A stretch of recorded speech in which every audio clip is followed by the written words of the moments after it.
membantu pengunjung. Pola desain interface pengguna ini dirancang untuk membantu pengunjung situs agar tidak kewalahan oleh banyaknya informasi yang termuat di satu halaman ke halaman yang berbeda. Page nation ini bisa kita ibaratkan sebagai sebuah buku. Tidak semua informasi dapat termuat di dalam satu halaman. Oleh karena itu, untuk memudahkan pembaca, sebuah buku yang memiliki banyak halaman akan menyisipkan satu halaman daftar isi untuk membantu pembaca dalam mencari halaman yang dituju. Oke, jadi jawaban yang terakhir itu adalah page nation. Oke, kita masuk ke pembahasan berikutnya. UI UX. Buat kawan-kawan yang masih awam, biasanya ada pemikiran dan pertanyaan bahwa UI UX itu sama apa beda.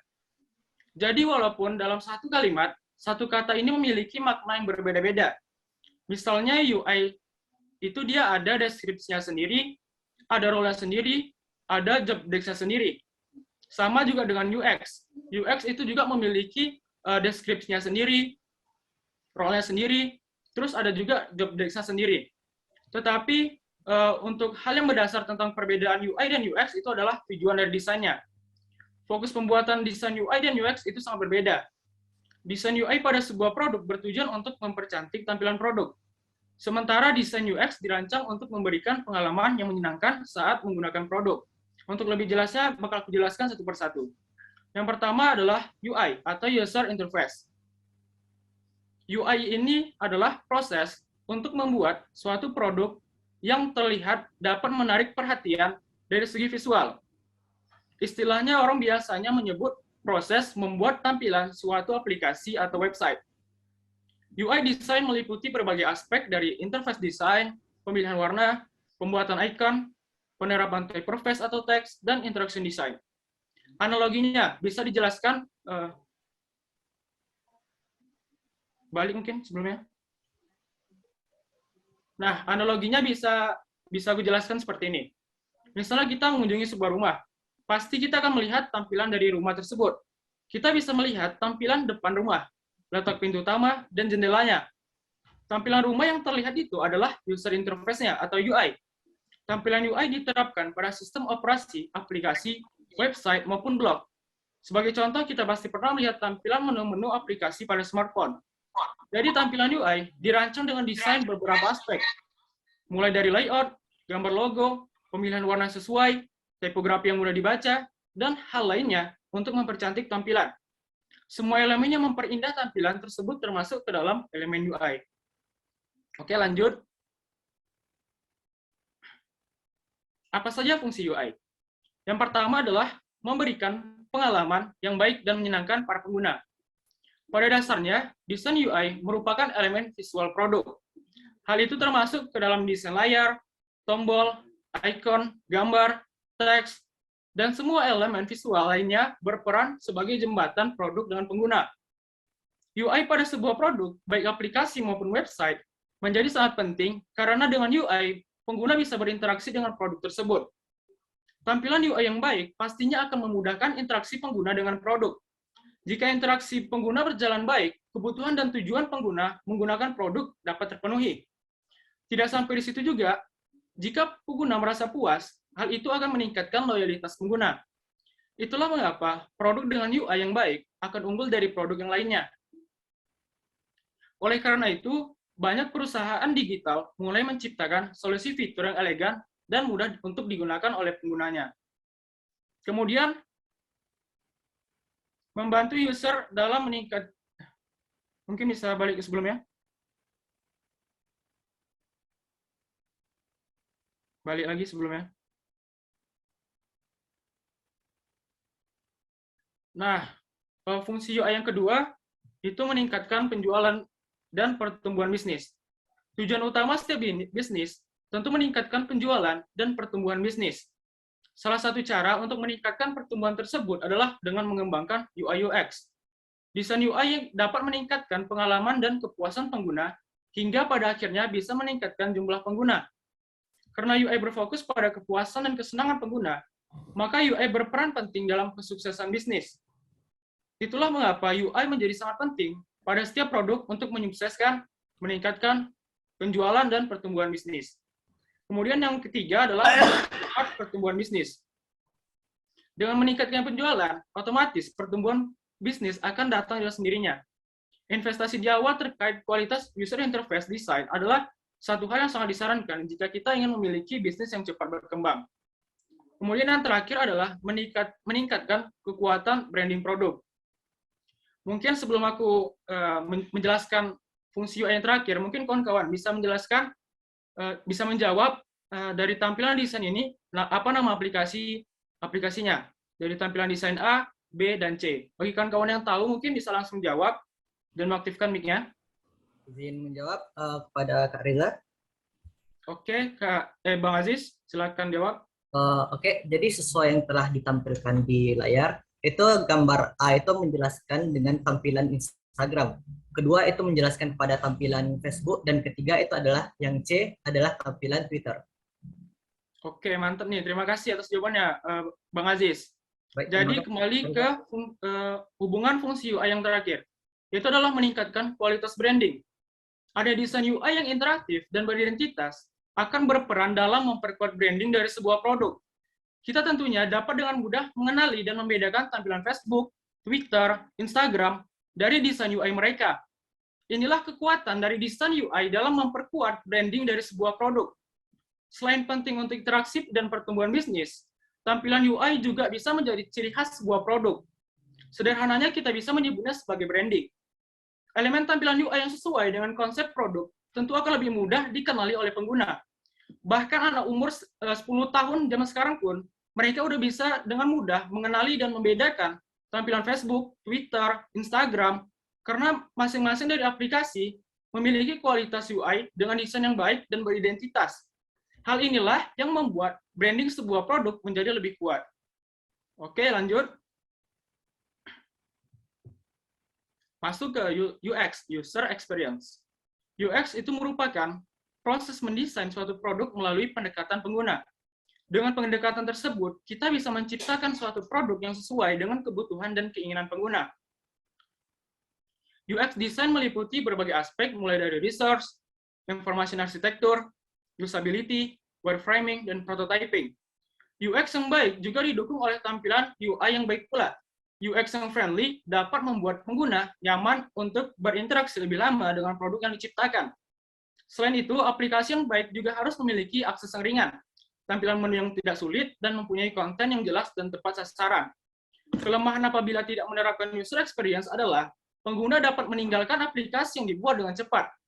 Misalnya saja, saat user telah masuk pada website yang dibuat, namun kita tidak menerapkan UX dengan benar, maka dapat mempengaruhi pengalaman pengguna dalam mengakses website, dan pengguna akan lebih memilih untuk keluar dari situs dan mencari referensi website kompetitor lain.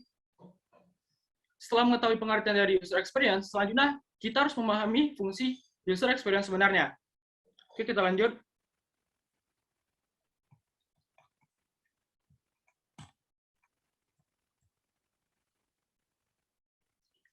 Apa saja fungsi UX? Fungsi UX yang pertama adalah memberikan pengalaman yang baik dan menyenangkan pada pengguna. Sebuah website atau aplikasi mobile tentu digunakan untuk mengenalkan produk atau layanan, serta memberikan informasi yang jelas dan mengandung fakta. Selain itu, pengguna tentu mengharapkan tampilan yang menarik dan mudah untuk digunakan, sehingga pengunjung satu website akan merasa nyaman dengan tampilan yang ada dan didukung dengan user experience yang baik. Yang kedua, membantu user dalam mendapatkan informasi dan tujuan pada aplikasi. Pengunjung aplikasi website ataupun mobile mempunyai alasan utama saat mengunjungi suatu aplikasi, sehingga yang diharapkan produk tersebut adalah mampu menjawab dan memberikan informasi yang dibutuhkan oleh pengguna. Dan yang fungsi terakhir adalah meningkatkan keuntungan para bisnis melalui produk. Untuk tujuan experience yang terakhir, itu digunakan untuk meningkatkan value dan keuntungan dari sebuah perusahaan. Dengan memberikan pengalaman yang baik kepada pengguna, maka akan memberikan dampak yang baik pula pada bisnis yang kita bangun. Keuntungan di sini dapat berupa peningkatan trafik website atau aplikasi, penjualan produk, dan promosi yang jasa yang ditawarkan. Oke, lanjut. UI UX. Desain UI dan UX secara konseptual berbeda, tetapi mereka saling melengkapi selama proses desain. Untuk membuat produknya efektif dan sukses, UI dan UX itu harus ada. Ada banyak contoh produk yang terlihat bagus, tetapi gagal di pasaran karena desain produk UX-nya. Demikian pula sebaliknya. Ada banyak produk yang mudah digunakan, tetapi tidak memiliki faktor keindahan dan fungsionalitas yang ditambahkan oleh UI yang baik ke suatu produk. Sebagai contoh adalah Google Maps versus Apple Maps. Orang tidak terlalu sering menggunakan peta Apple di ponsel mereka. Mengapa? Karena pengguna memilih aplikasi pihak ketiga daripada aplikasi default yang terpasang pada ponsel mereka. Jawabannya adalah kegunaan kombinasi UI dan UX yang baik. Aplikasi Google Maps tidak hanya mudah dan intuitif untuk digunakan, tetapi juga menawarkan hasil lokal dan kontekstual yang disajikan dengan cara yang menyenangkan secara visual. Aplikasi Apple Maps di sisi lain menawarkan fungsionalitas terbatas dan relatif sulit untuk digunakan. Oke, lanjut. Nah, di sini aku ada contoh ilustrasi tentang implementasi UI UX. Untuk di bagian kiri ada UI-nya, sedangkan di bagian kanan nih ada dari segi UX-nya. Mungkin kawan-kawan, sebelum aku menjelaskan nih dari ilustrasi tersebut, mungkin kawan-kawan bisa menjelaskan apa sih kelebihan dan kekurangan masing-masing dari gambar 1 dan gambar 2. Bagi yang ingin menjawab, bisa langsung mengaktifkan mic-nya.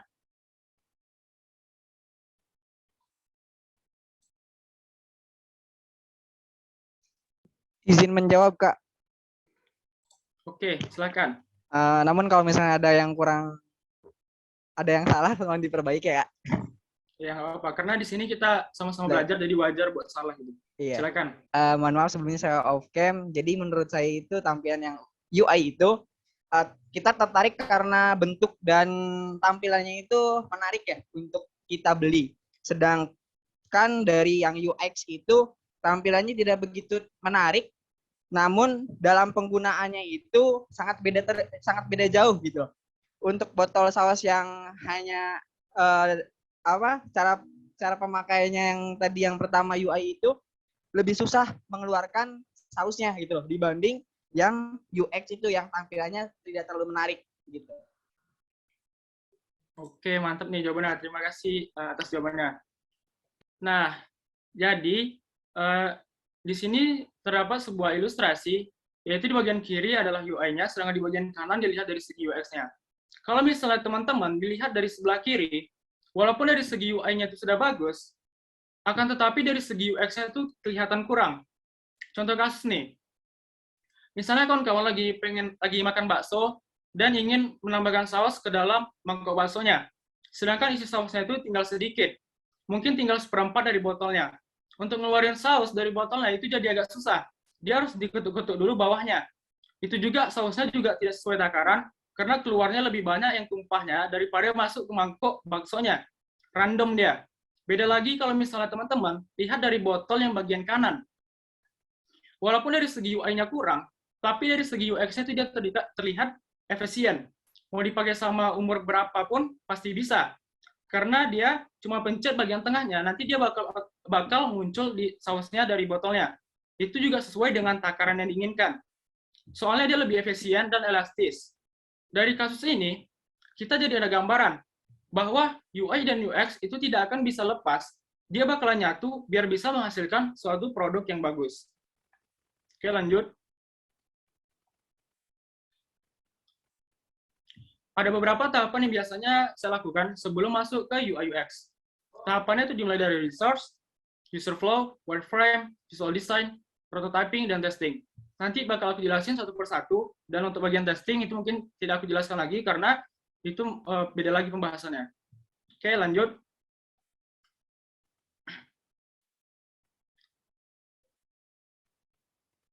Yang pertama adalah research. Research ini merupakan proses penelitian menyeluruh dari pengguna atau user dan kebutuhannya. Proses ini bertujuan untuk mengidentifikasi, menemukan kebutuhan, dan kesulitan pengguna. Tools yang digunakan ini menggunakan Google Form dan Notion. Proses riset ini dia bertujuan untuk mengidentifikasi, menemukan kebutuhan dan kesulitan oleh para pengguna. Tujuan dilakukan penelitian tersebut tentunya untuk meningkatkan kualitas dan membuat desain produk agar bisa menjadi lebih baik dan sesuai dengan keinginan dari para target pengguna. Kesalahan dari UX designer pemula adalah tidak melibatkan user, maka penelitian ini menjadi suatu hal yang sangat penting. Oke, lanjut. Berikutnya ada user flow. User flow itu merupakan langkah-langkah yang dilakukan oleh user untuk mencapai suatu tujuan. Tools yang digunakan itu bisa menggunakan Miro dan Draw.io. User flow atau alur pengguna mengacu pada serangkaian langkah-langkah yang harus dilakukan pengguna situs web atau aplikasi untuk menyelesaikan tugas. Contoh kasusnya nih, misalnya user flow dapat berupa langkah-langkah yang diambil pengguna saat membeli produk dari situs e-commerce. Alur pengguna didasarkan pada satu set atau set perintah program yang menguraikan kerangka jalur atau perjalanan yang akan diambil pengguna saat berinteraksi dengan aplikasi, perangkat lunak, ataupun fitur situs web. Ketika user flow dioptimalkan berdasarkan kebutuhan pengguna, ini dapat merampingkan banyak proses online yang digunakan bisnis untuk menghasilkan pendapatan. Demikian juga bisnis menjual sebagian besar produk dan layanan secara online. Alur pengguna dapat menjadi alat penting dalam mengubah prospek kunjungan menjadi pelanggan yang membayar. Oke, lanjut. Selanjutnya ada wireframe. Wireframe ini merupakan sebuah kerangka untuk menata suatu item di laman aplikasi atau website. Toolsnya bisa menggunakan Figma, Adobe XD, dan Sketch. Wireframe ini merupakan kerangka atau blueprint-nya dalam UX design yang menjadi representasi visual dari struktur website atau aplikasi. Untuk memahami wireframe secara sederhana, kita bisa membayangkan proses membuat rumah. Sebelum mengaplikasikan cat, menaruh perabot, seorang arsitek perlu menggambar denah lantai. Ia perlu memastikan ruang di rumah tersebut berfungsi baik dan sesuai dengan harapan penghuninya. Dalam ilustrasi ini, denah lantai bisa kita andaikan sebagai wireframe saat membangun sebuah website. Kita perlu membuat wireframe sebelum memasukkan semua unsur dari elemen yang menunjang interface sebuah website. Proses wireframing sendiri biasanya dilakukan selama fase eksplorasi produk life cycle. Selama fase ini, desainer biasanya akan menguji ruang lingkup produk, mengkolaborasikan ide, dan mengidentifikasikan kebutuhan bisnis. Wireframing juga digunakan untuk memastikan bahwa pengalaman yang diberikan oleh website atau elemen web sesuai dengan target pengguna. Disinilah wireframe digunakan sebagai titik awal desain produk sebelum akhirnya dikembangkan lagi menjadi lebih detail ke dalam prototype atau mockup. Lanjut. Berikutnya ada visual design. Sebuah tampilan dalam aplikasi atau website yang melibatkan warna, komponen, interaksi, gambar, dan lain-lain. Tools yang digunakan itu menggunakan Figma, Adobe XD, dan Sketch. Untuk wireframe tadi itu kan bentuknya masih mentahan. Sedangkan visual design dia udah matang, tapi dia belum interaktif. Hanya dalam bentuk gambar atau mock-up-nya saja.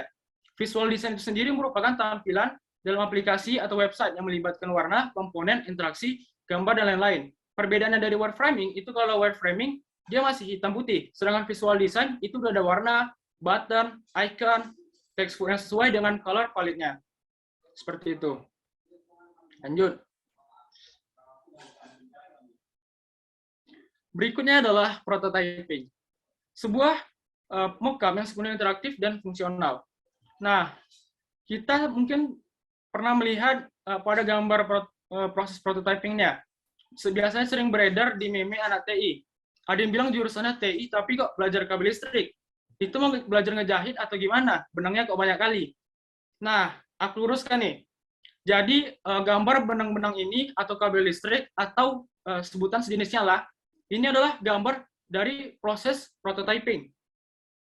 Prototyping itu sendiri adalah metode dalam pengembangan produk dengan cara membuat rancangan, sampel, atau model dengan tujuan pengujian konsep atau proses kerja dari produk. Prototype sendiri ini bukanlah produk final yang nantinya akan diedarkan. Prototype dibuat untuk kebutuhan awal development software dan untuk mengetahui apakah fitur dan fungsi dalam program berjalan sesuai dengan kebutuhan yang telah direncanakan. Sehingga pengembangan produk dapat mengetahui kekurangan dan kesalahan lebih awal sebelum mengimplementasikan fitur lain ke dalam produk dan merilis produk. Oke, lanjut. Bagaimana UI yang baik? UI yang baik itu yang pertama adalah jelas. Memiliki UI yang jelas adalah salah satu elemen penting dalam desain user interface. Tentunya, tujuan dari desain UI adalah agar orang-orang bisa menggunakan dan berinteraksi dengan sistem kita dengan mudah. Jika orang tidak bisa mengerti bagaimana cara menggunakan dan navigasi website yang dibuat, mereka pasti akan kebingungan. Kedua, responsif.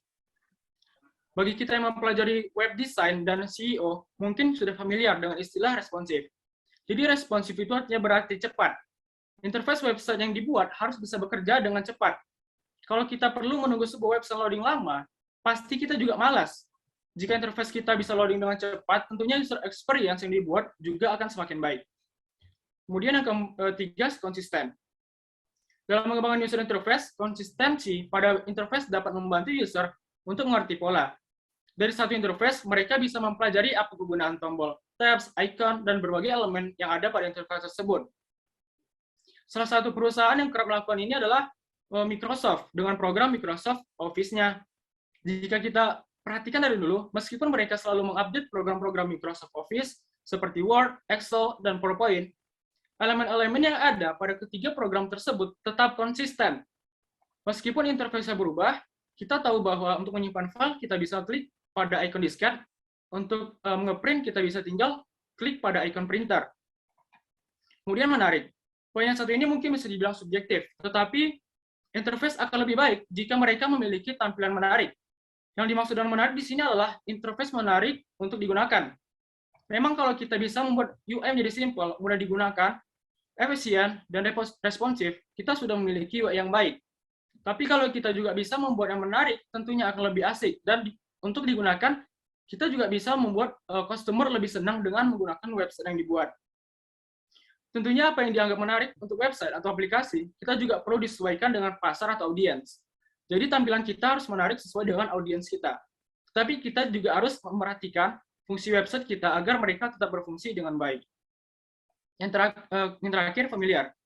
Mungkin salah satu yang sering kita dengar saat membahas desain web adalah intuitif. Apa sebenarnya dari kata intuitif?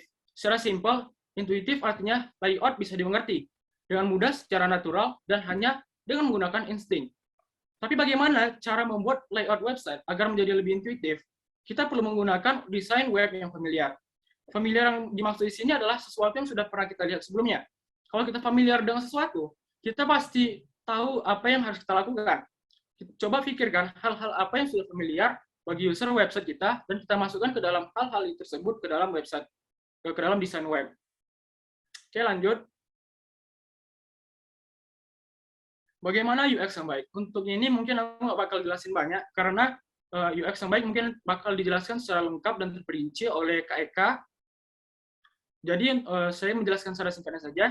UX yang baik itu yang pertama adalah menggunakan desain yang simple, konsisten, dan responsif. Yang kedua, memahami keinginan dan kebutuhan pengguna.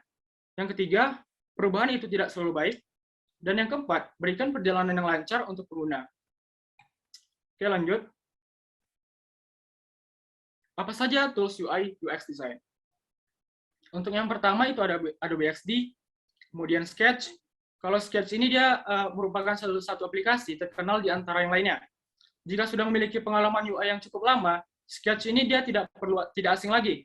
Dengan Sketch ini kita bisa melakukan banyak perubahan, mulai dari membuat simbol, style, layar, berbagai macam text style, dan aplikasi ini pun memiliki fitur resizing dan alignment. Dengan demikian, Sketch bisa menghemat waktu untuk melaksanakan prototipe yang konsisten. Selain itu, Sketch juga bisa membuat desain lebih tertata rapi dan relatif gampang untuk diarahkan, sehingga para desainer tidak harus melewati susah payah, tinggal langsung berkreasi gitu. Kemudian ada Origami Studio. Origami Studio ini merupakan aplikasi yang didirikan oleh Facebook, atau mungkin sekarang udah berubah menjadi Meta. Ini lebih gampang untuk digunakan daripada memiliki Invention atau Sketch, sehingga akan lebih gampang untuk para pemula di dalam bidang desain. Origami Studio ini memiliki segala tools yang dibutuhkan untuk melengkapkan prototipe dan memiliki page editor canggih, memberikan desainer kesempatan untuk berintegrasi fungsi lebih maju. Pada akhirnya, prototipe akan sangat mirip dengan aplikasi atau webpack yang benar dari segi performa dan fungsionalitas. Origami Studio juga bisa berintegrasi dengan baik bersama Sketch. Jadi jika sedang bekerja sama secara paralel dengan Sketch, aplikasi UI UX ini bisa menambahkan layer atau bisa copy paste layer dari satu sama lain. Kemudian ada Marvel, dan yang terakhir itu adalah Figma. Figma itu dia salah satu aplikasi desain yang membolehkan desainer untuk membangun prototipe atau mockup yang berdinamika, membolehkan testing untuk kegunaan, dan sinkronisasi segala progres tersebut. Kemudian Figma juga memungkinkan banyak orang untuk bekerja dan melihat proyek di waktu yang sama, seperti serangkaian Google, seperti Google Docs, Sheet, dan Slide. Dengan demikian, kita bisa melihat siapa yang sedang online dan apa saja yang kita lakukan. Karena berbasis browser, Figma sangat mudah untuk diakses oleh user dan dengan instan. Tidak hanya itu, Figma juga termasuk gratis untuk individual, jadi kita bisa memeriksa cara kerja dan memfamiliarkan diri dengan flow-nya. Oke, lanjut. Referensi belajar UI UX.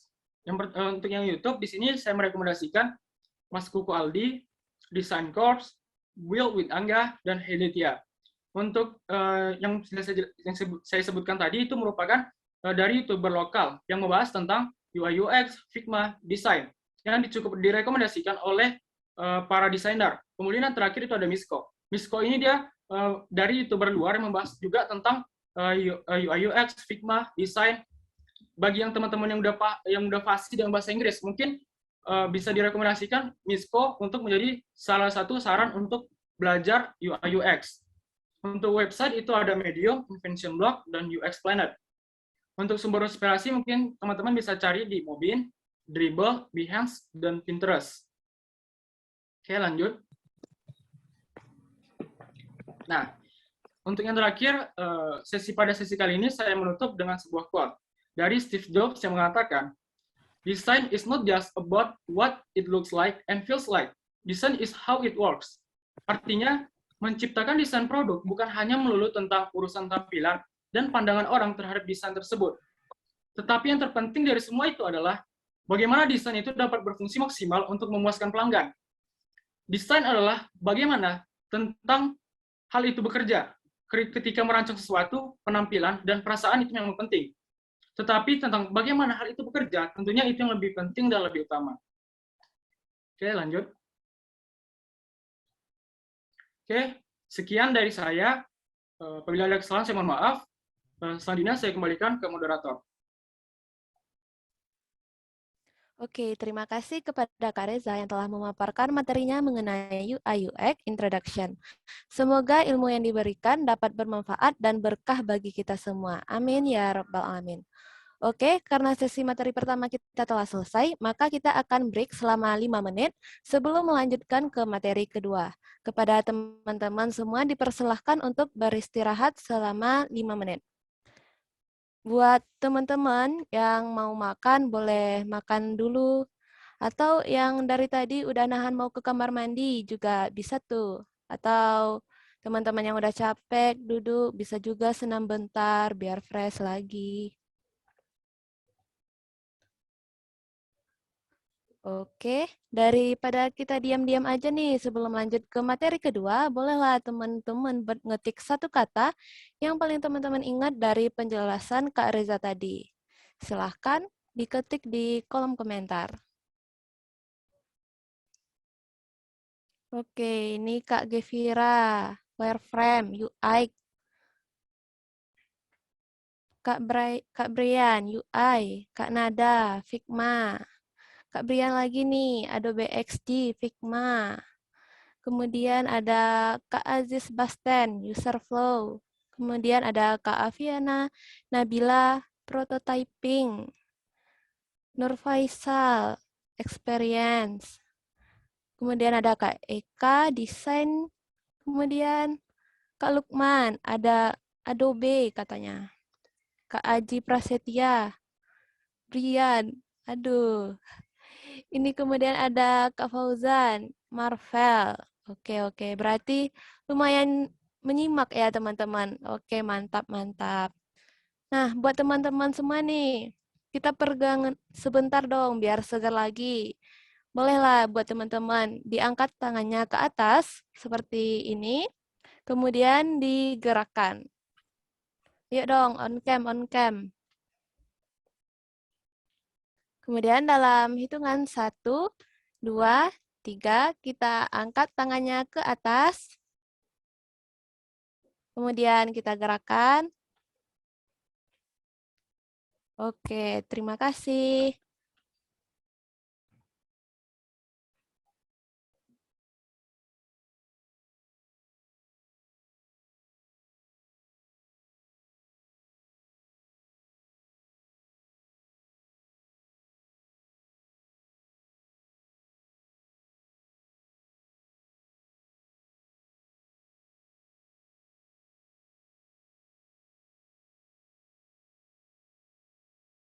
Kalau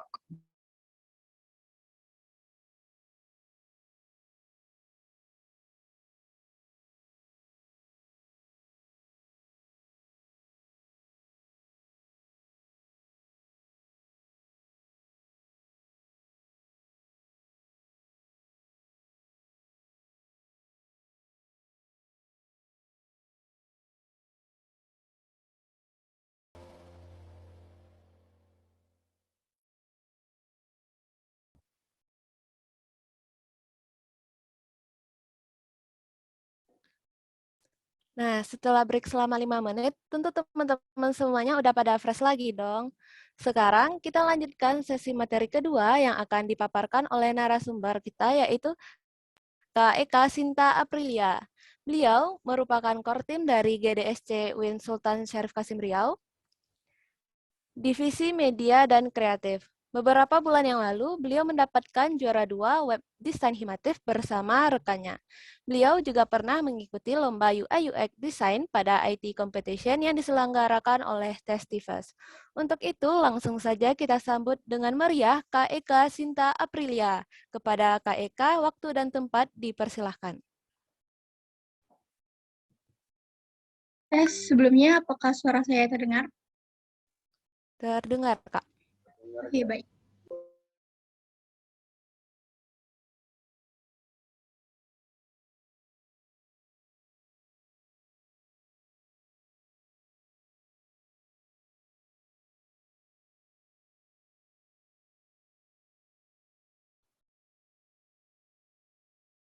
Setiap orang dapat mencuri idemu, namun tidak semua orang dapat mencuri tindakanmu. Nadiem Makarim. Assalamualaikum warahmatullahi wabarakatuh.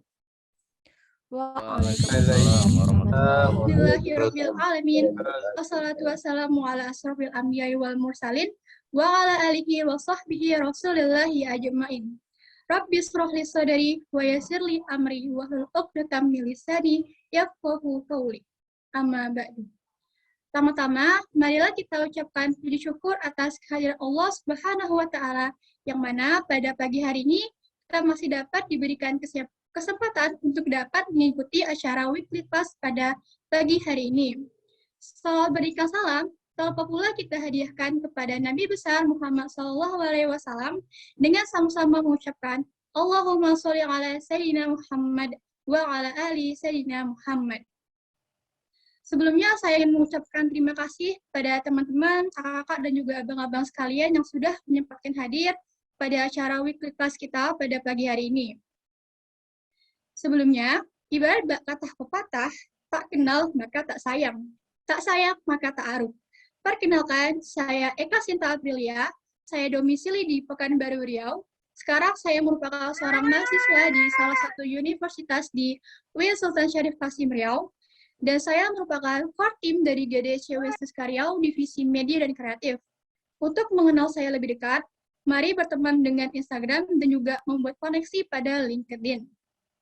Sebelumnya, berbicara mengenai ilmu, saya yakin teman-teman, kakak, dan juga abang-abang sekalian jauh memiliki ilmu yang banyak dibandingkan dengan saya. Dan berbicara mengenai wawasan, saya yakin dan percaya bahwa teman-teman, kakak, dan juga abang-abang sekalian jauh memiliki wawasan yang banyak dibandingkan dengan saya.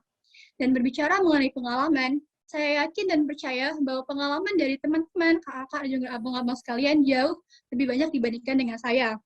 Namun, kali ini hanya berbicara mengenai kesempatan. Kali ini saya diberikan kesempatan untuk dapat berbicara kepada teman-teman semuanya. Mungkin nanti sebulan, 2 bulan, bahkan setahun kemudian, teman-teman yang bakal berbicara dan saya yang akan menjadi pesertanya. Untuk itu, izinkan saya untuk menyampaikan materi dengan apa yang saya pahami. Di sini saya hanya men-sharing apa yang saya dapat pada teman-teman, kakak-kakak, dan juga abang-abang sekalian. Nah, sebelum saya memulai materi, saya memiliki beberapa pertanyaan untuk teman-teman semuanya. Boleh di next? Pertama, saya ingin bertanya nih, apa aplikasi yang terakhir kali kamu buka selain Zoom ini ya teman-teman? Boleh dijawab di kolom chat di Zoom ini.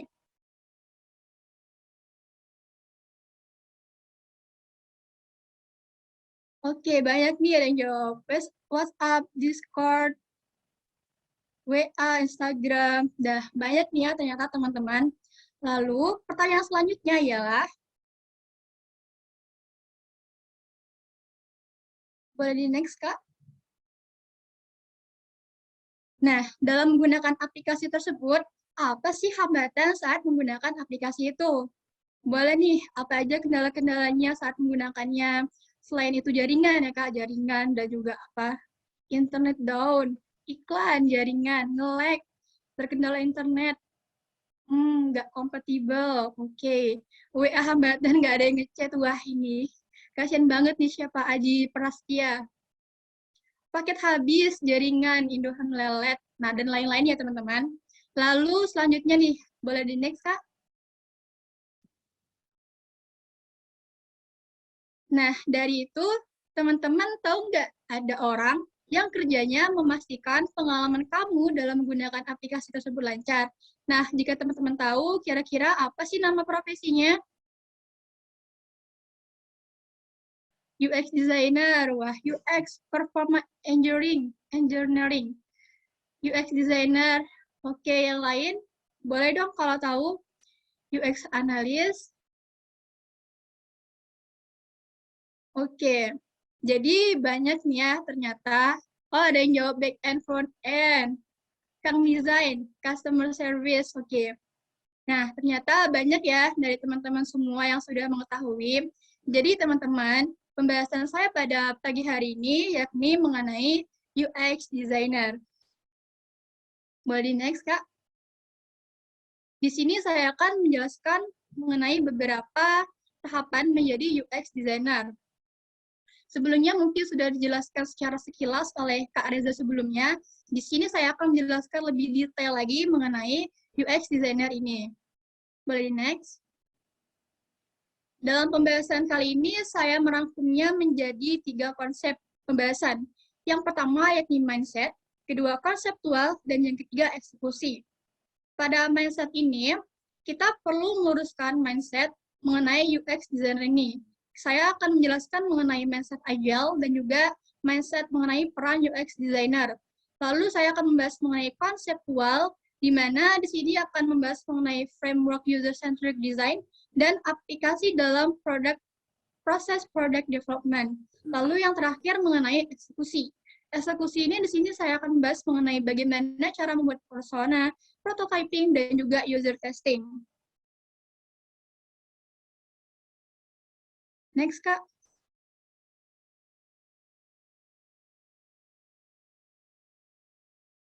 Nah, yang pertama di sini saya akan membahas mengenai mindset.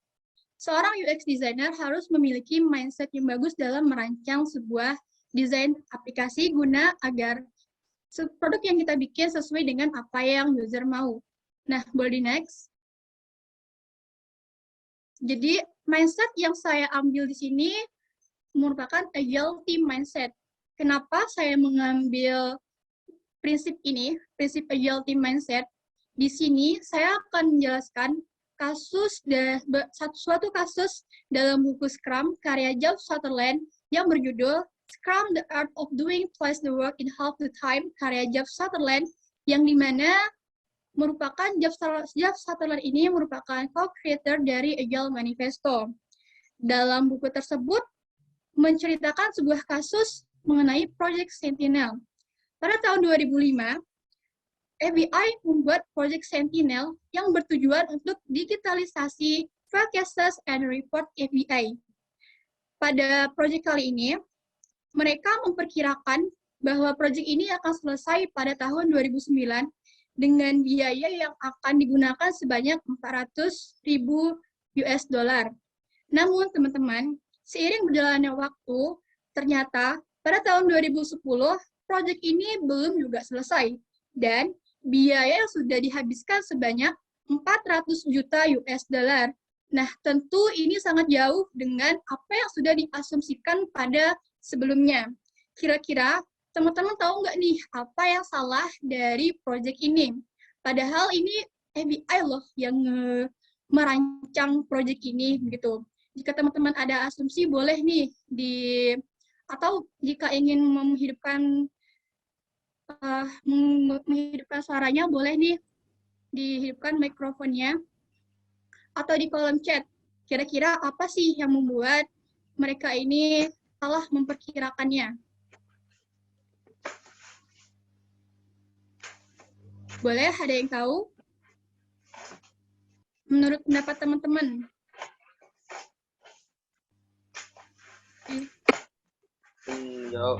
Baru dengar, Kak? Oke. Oh ya, boleh pada Dian. saya tangkap itu yang salah itu mungkin orangnya. Oke, terima kasih.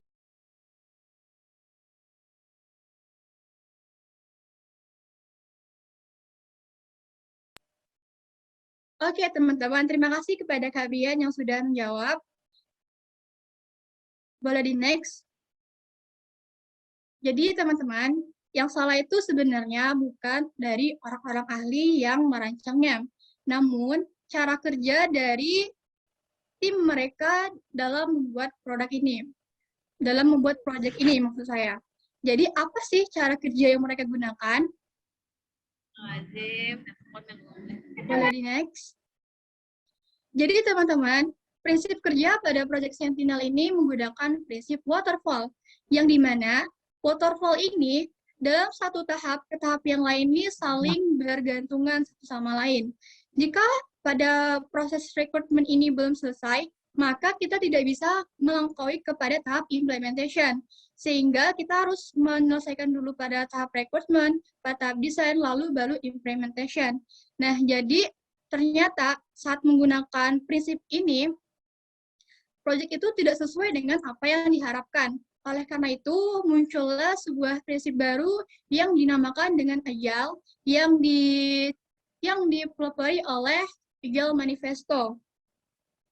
Next. Jadi, apa sih rancangan dari Agile Manifesto ini sendiri? Jadi, yang pertama, pada Agile Manifesto ini, people over process.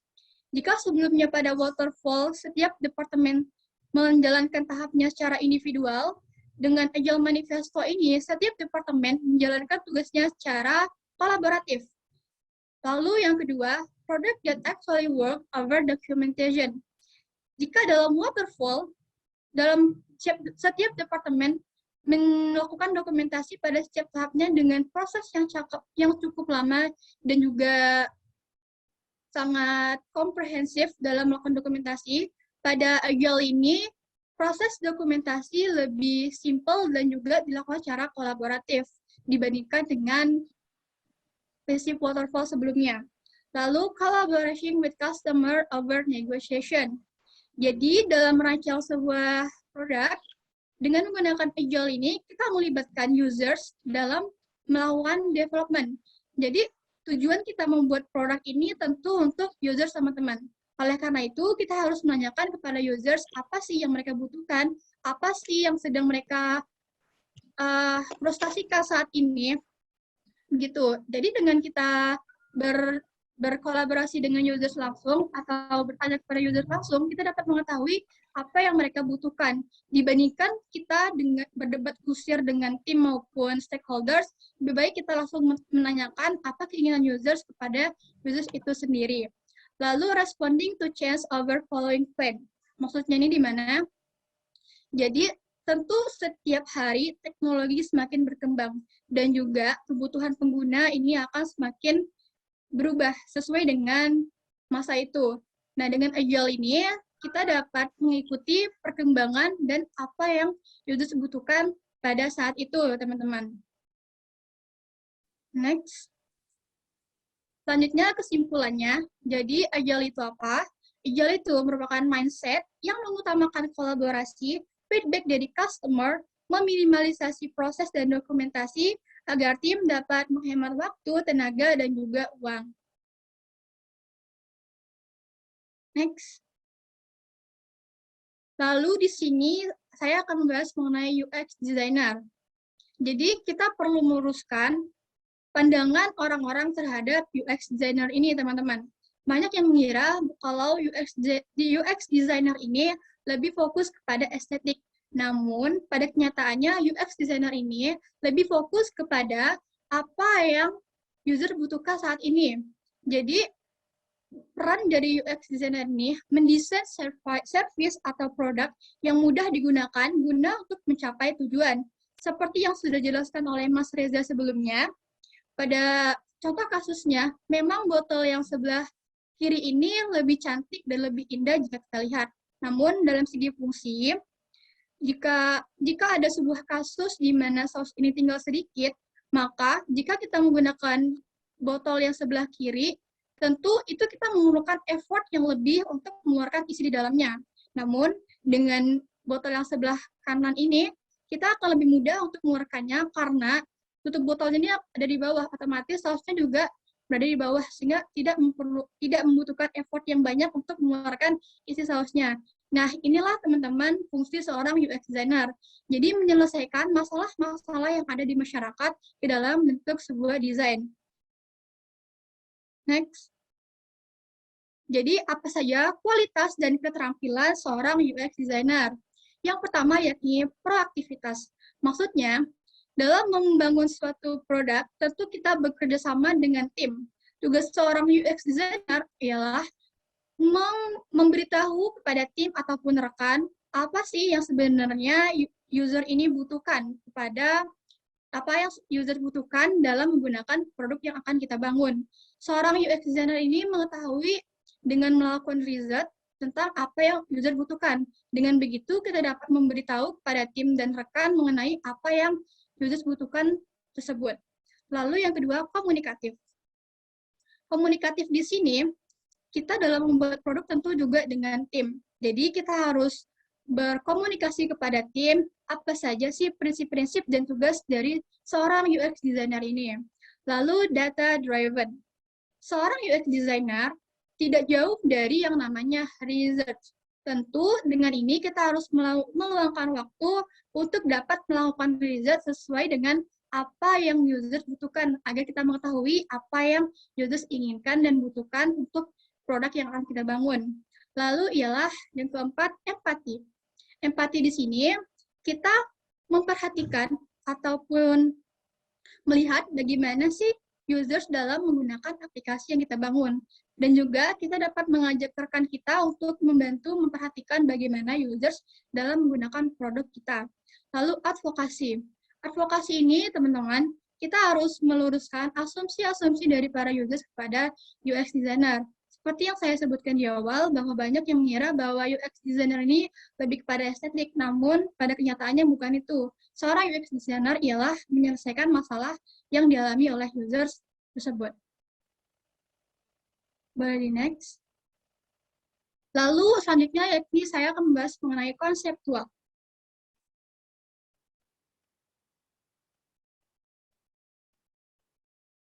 Sebelumnya, nah di sini konsepnya saya akan membahas mengenai user-centric design. User-centric design ini teman-teman tidak hanya harus dipahami oleh seorang UX designer, namun harus dipahami oleh tim dalam membuat suatu produk. Jadi apa sih itu user-centric design ini teman-teman? User-centric design ini merupakan framework problem solving yang bertujuan agar tim dapat membuat produk yang mudah digunakan dan dibutuhkan oleh para users. Jadi framework ini membuat tim memudahkan bagaimana sih cara menyelesaikan masalah agar produk yang kita bikin ini mudah digunakan dan dibutuhkan oleh para users. Next.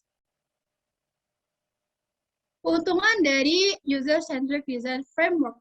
Yang pertama, terus-menerus upgrade pengalaman pengguna. Jadi, apa yang user butuhkan saat itu, itulah yang akan kita bangun, sesuai dengan perkembangan yang ada. Lalu, solusi berdasarkan data. Jadi, dalam user-centric design ini, kita mengambil kesimpulan solusi berdasarkan data yang ada.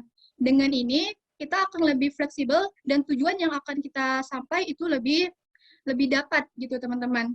Jadi kita tidak asal mengambil solusi, namun kita mengambil solusi berdasarkan data-data yang sudah didapatkan sebelumnya.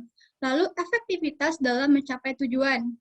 Dengan users ini nyaman dengan apa yang kita buat, dengan users ini merasa bahwa oh ini loh aplikasi yang aku butuhin gitu. Nah tentu dengan ini akan banyak users yang merasa bahwa dia butuh ini dan banyak yang akan menggunakan produk kita. Tentu dengan ini akan menguntungkan dalam segi bisnis itu pula, teman-teman. Jadi selain menguntungkan kepada users, juga menguntungkan dalam segi bisnis. Lalu menghemat waktu dan juga uang. Di sini kita dapat mengasumsikan di awal mengenai berapa lama waktu, dan juga budget yang akan kita gunakan gitu teman-teman. Dengan gitu kita akan lebih efektif dan juga lebih fleksibel. Lalu yang terakhir, fokus pada kebutuhan pengguna.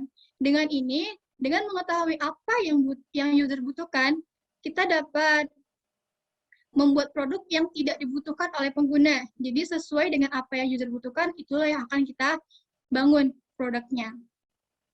Next. Jadi tahapan user-centric design ini, teman-teman, yang pertama discovery. Discovery ini apa? Jadi discovery ini merupakan suatu proses riset kepada users mengenai apa yang mereka butuhkan saat ini. Jadi ini merupakan pada tahap research kepada users, apa sih yang mereka butuhkan, apa sih kendala-kendala mereka, begitu teman-teman.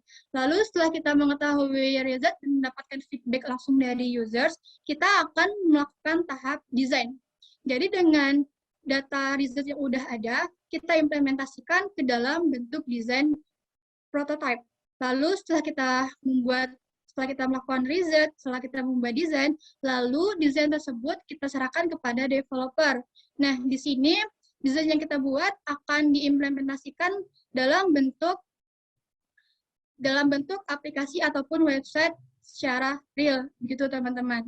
Jadi setelah itu baru kita measure. Measure ini memastikan apakah ada kendala ataupun tidak dalam produk yang kita bangun.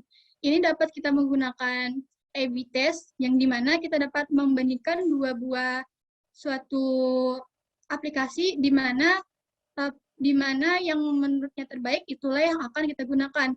Jika dalam tahap measure ini ternyata ada kendala, maka kita dapat melihat kembali di mana sih yang salah dalam kita membangun suatu produk ini. Next.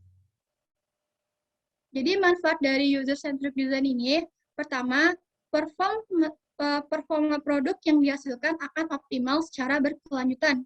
Yang kedua, produk yang dihasilkan mudah digunakan dan juga menguntungkan secara segi bisnis. Next. Lalu selanjutnya yakni eksekusi.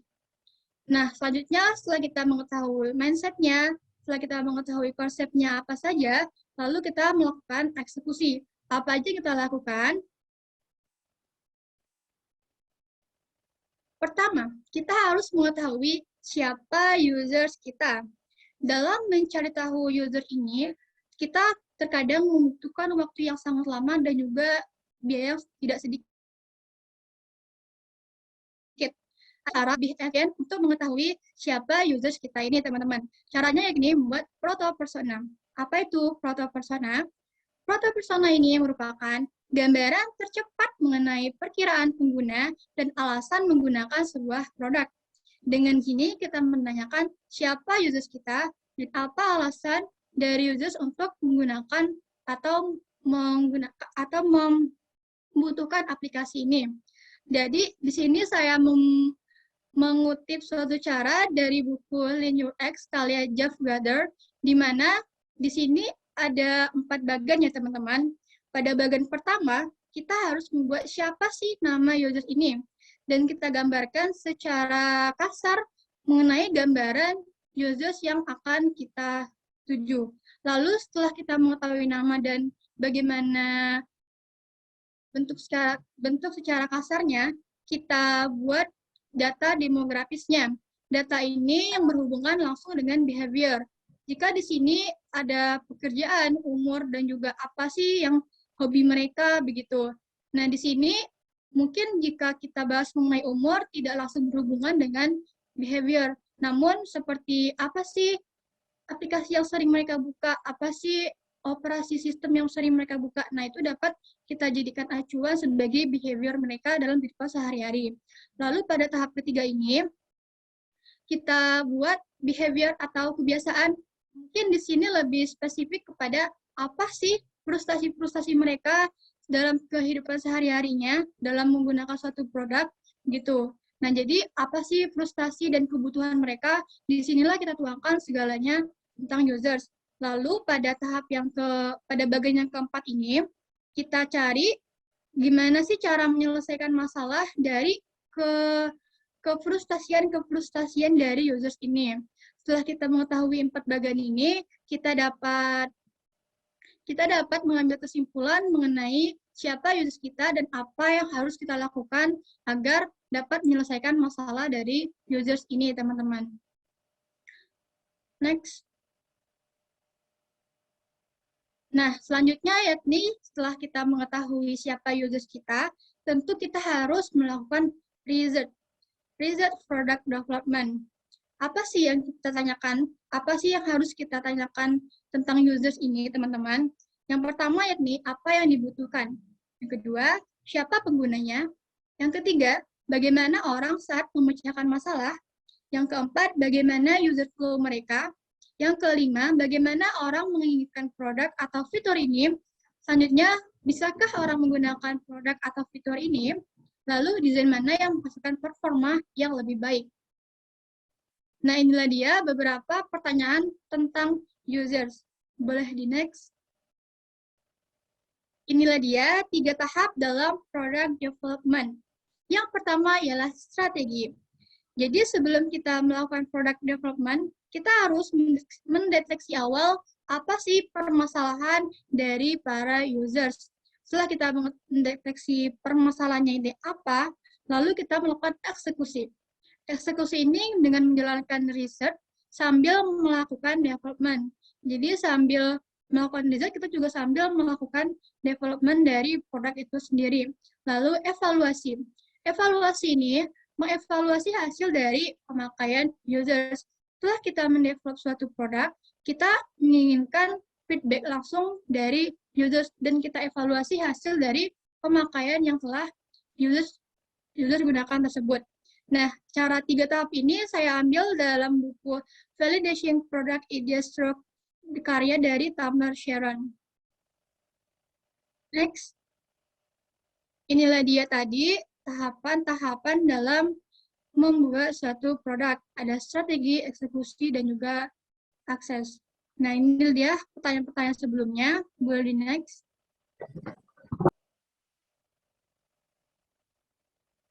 Jadi, pertanyaan sebelumnya itu dapat kita simpulkan bahwa yang biru ini pada tahap strategi. Jadi, tahap strategi ini kita gunakan untuk mengetahui apa yang users inginkan.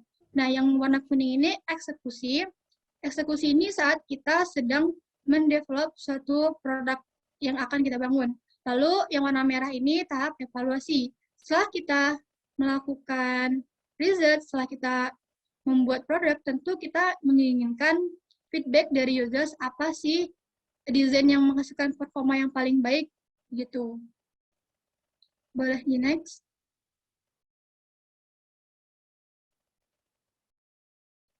Dalam kita mengetahui users, ada beberapa cara yang dapat digunakan dalam melakukan riset, yakni ada data kualitatif dan juga data kuantitatif. Namun di sini akan saya menjelaskan proses yang lebih umum digunakan, yakni user interview dan juga survei. Di sini saya akan menjelaskan mengenai user interview. Jadi, saat kita menanyakan kepada users, jangan menanyakan secara harafiah pada users. Contohnya, apa yang Anda butuhkan saat hendak membayar online? Nah, pertanyaan ini sangat to the point ya, teman-teman. Jadi, jangan menanyakan secara spesifik kepada users. Namun, buatlah pertanyaan untuk mengamati perilaku users dan memahami motivasi mereka. Terus, tentukan tugas spesifik yang harus dicapai oleh users. Maksudnya di sini tugas spesifik, misalnya saat kita ingin men-check out suatu barang dalam suatu e-commerce, tentu ada beberapa tahapan atau tugas yang harus kita selesaikan. Yang pertama, kita harus memilih dulu barangnya, lalu kita melakukan masuk ke dalam keranjang, lalu kita membayar. Dalam membayar itu kita harus memilih lagi apa metode yang kita gunakan, lalu verifikasi dan juga pembayaran selesai. Nah, itulah dia maksud dari tugas spesifik yang harus dicapai oleh users. Next. Ini adalah berikut contoh pertanyaan kepada users. Apa yang Anda pikirkan ketika melihat fitur atau halaman tertentu? Lalu jika mencari informasi tertentu, di mana Anda menemukannya? Apa pendapat Anda dengan bahasa yang digunakan? Seberapa mudah atau sulit melakukan navigasi?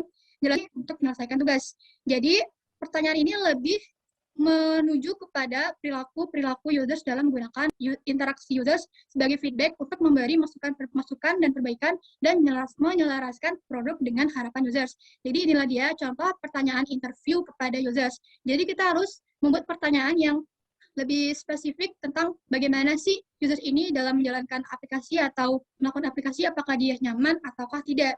Jadi user interview ini lebih kepada subjek atau feeling yang users rasakan ketika menggunakan aplikasi kita.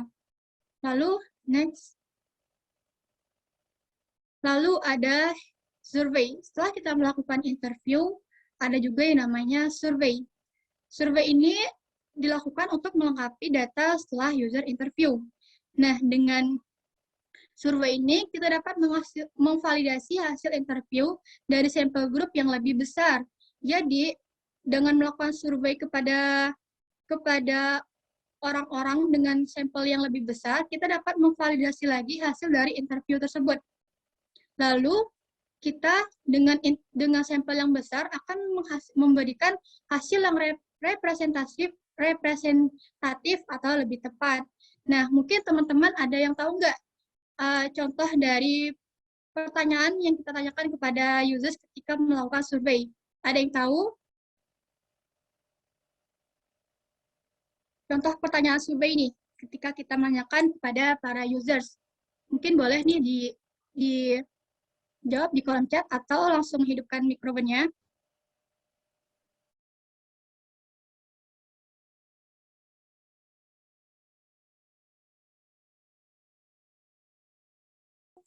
Ada yang tahu nggak nih? Contoh dari, oh ada nih, bagaimana kesan pertama Anda menggunakan aplikasi tersebut? Oke, mantap ya Kak Kuswandi. Nah, dari Kak Bian, apa fitur yang Anda sukai? Nah, dari Rida Tiafani nih, nanya nama, oke, nanya nama.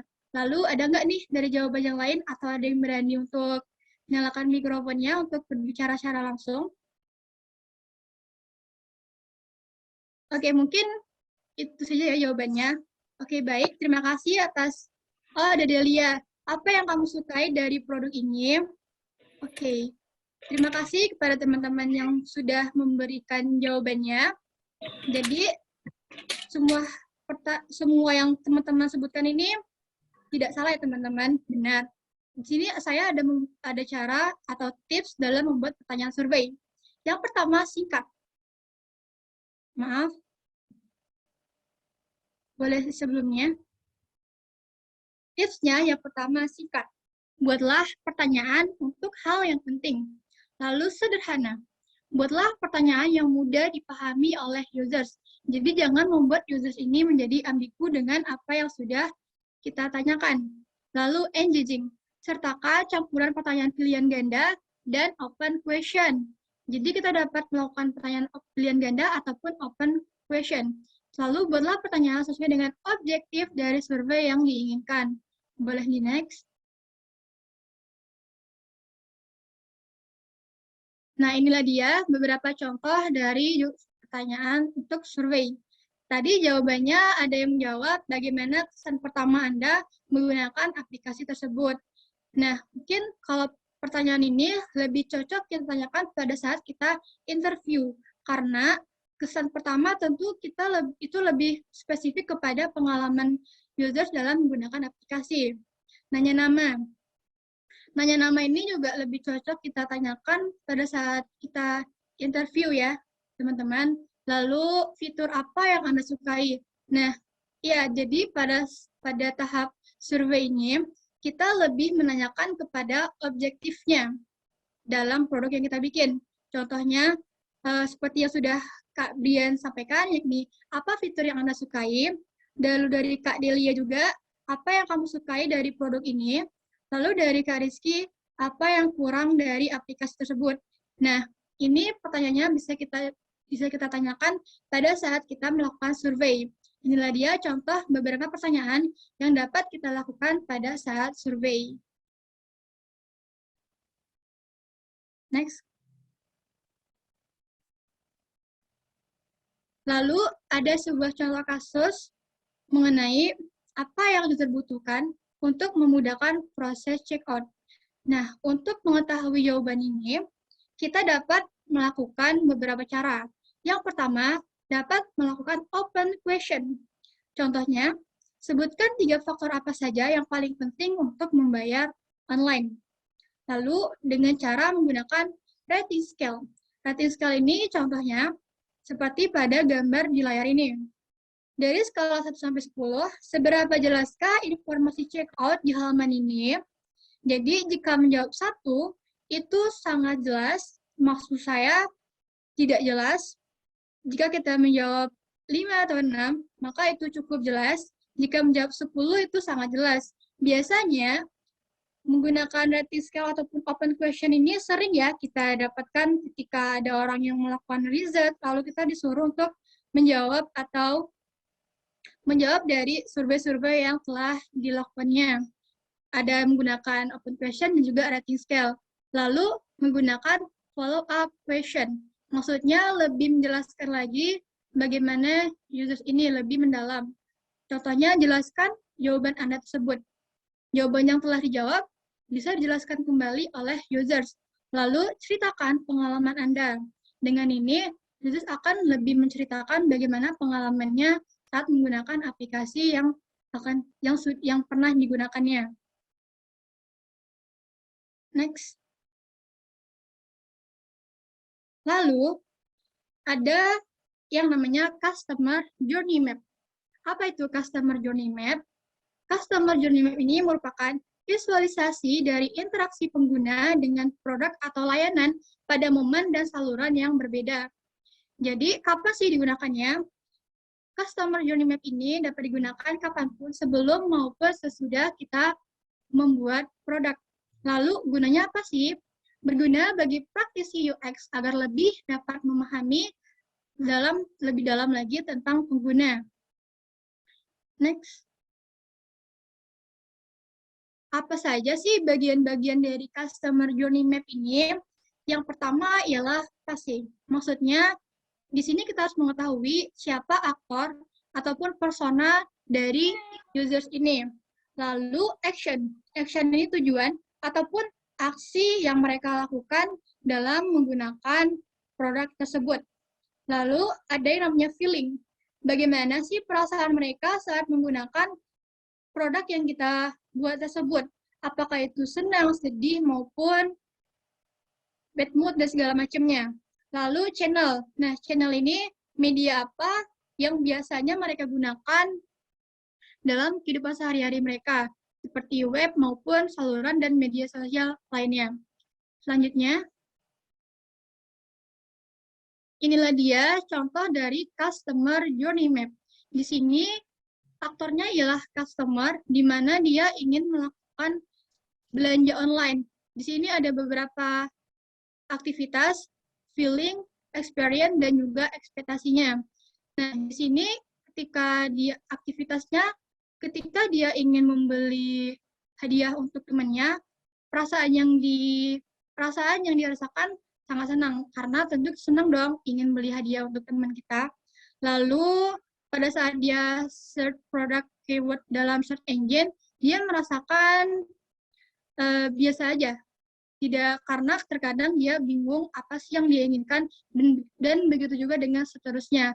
Jadi dengan Customer Journey Map ini, kita dapat lebih memahami bagaimana users dalam kehidupan sehari-hari menjalankan sebuah produk ataupun tugas dalam melakukan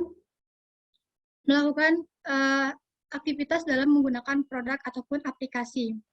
Next. Lalu ada yang namanya user flow. User flow ini apa? Jadi, user flow ini merupakan langkah-langkah yang dilakukan pengguna untuk mencapai tujuan saat menggunakan produk. Jadi, ini merupakan tahap-tahap ataupun langkah-langkah yang digunakan users dalam mencapai tujuan saat menggunakan produk. Contohnya ada beberapa tahap seperti yang ada di gambar di layar kita ini. Next.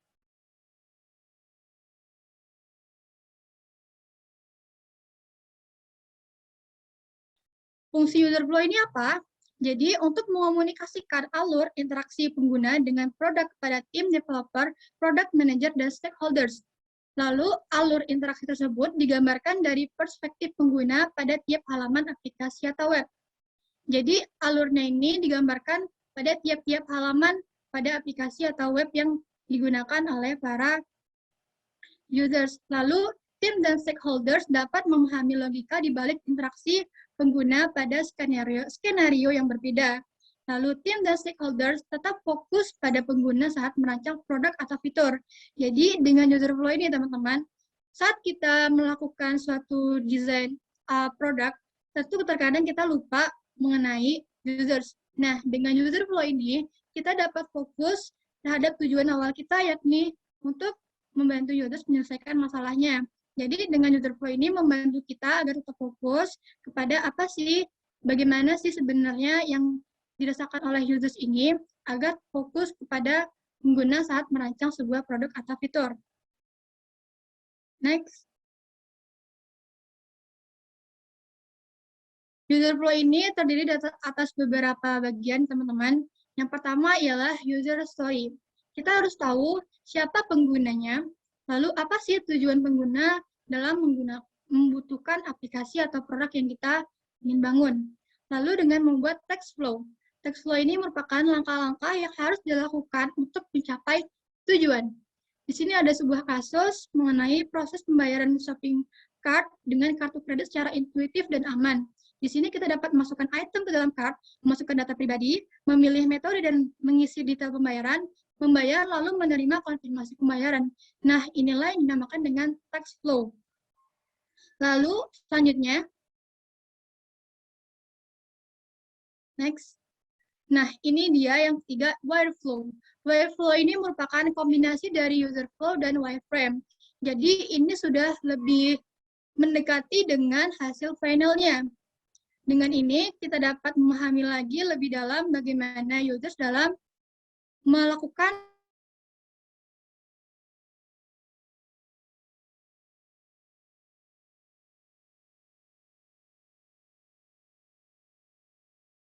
milih dulu apa yang kita inginkan, lalu mengisi data, membayar, hingga memilih metode yang ingin digunakan. Inilah dia contoh dari wireframe, yakni kombinasi dari user flow dan juga wireframe. Maksud saya tadi wireflow. Next.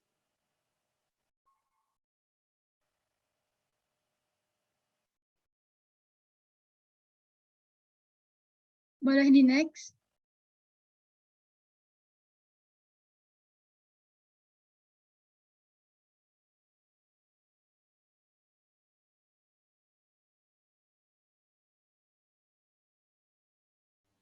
Maaf, Kak.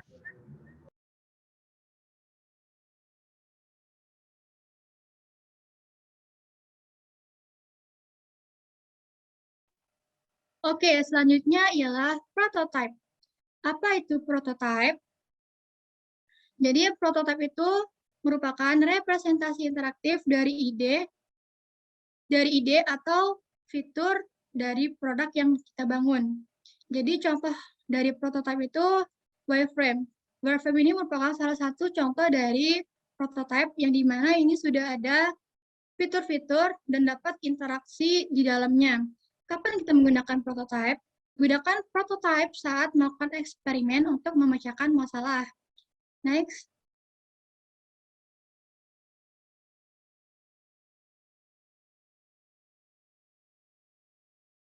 Nah, jadi ada beberapa jenis prototype berdasarkan fidelity ataupun tingkat ketepatan dengan final product.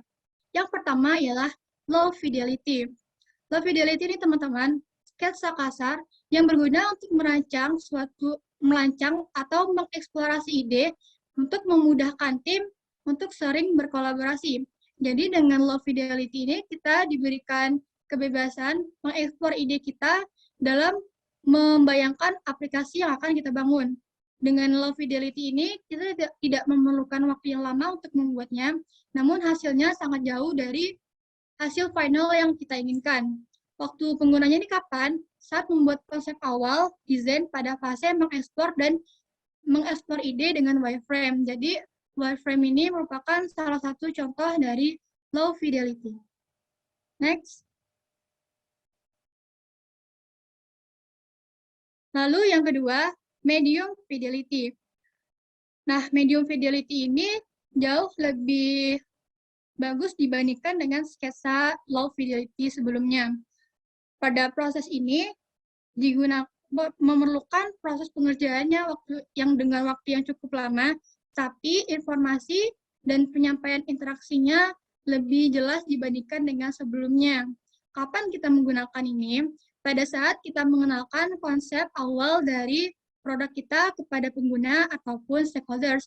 Namun teman-teman, pada proses medium fidelity ini, hasil produknya belum mendekati final, namun 50% mendekati final.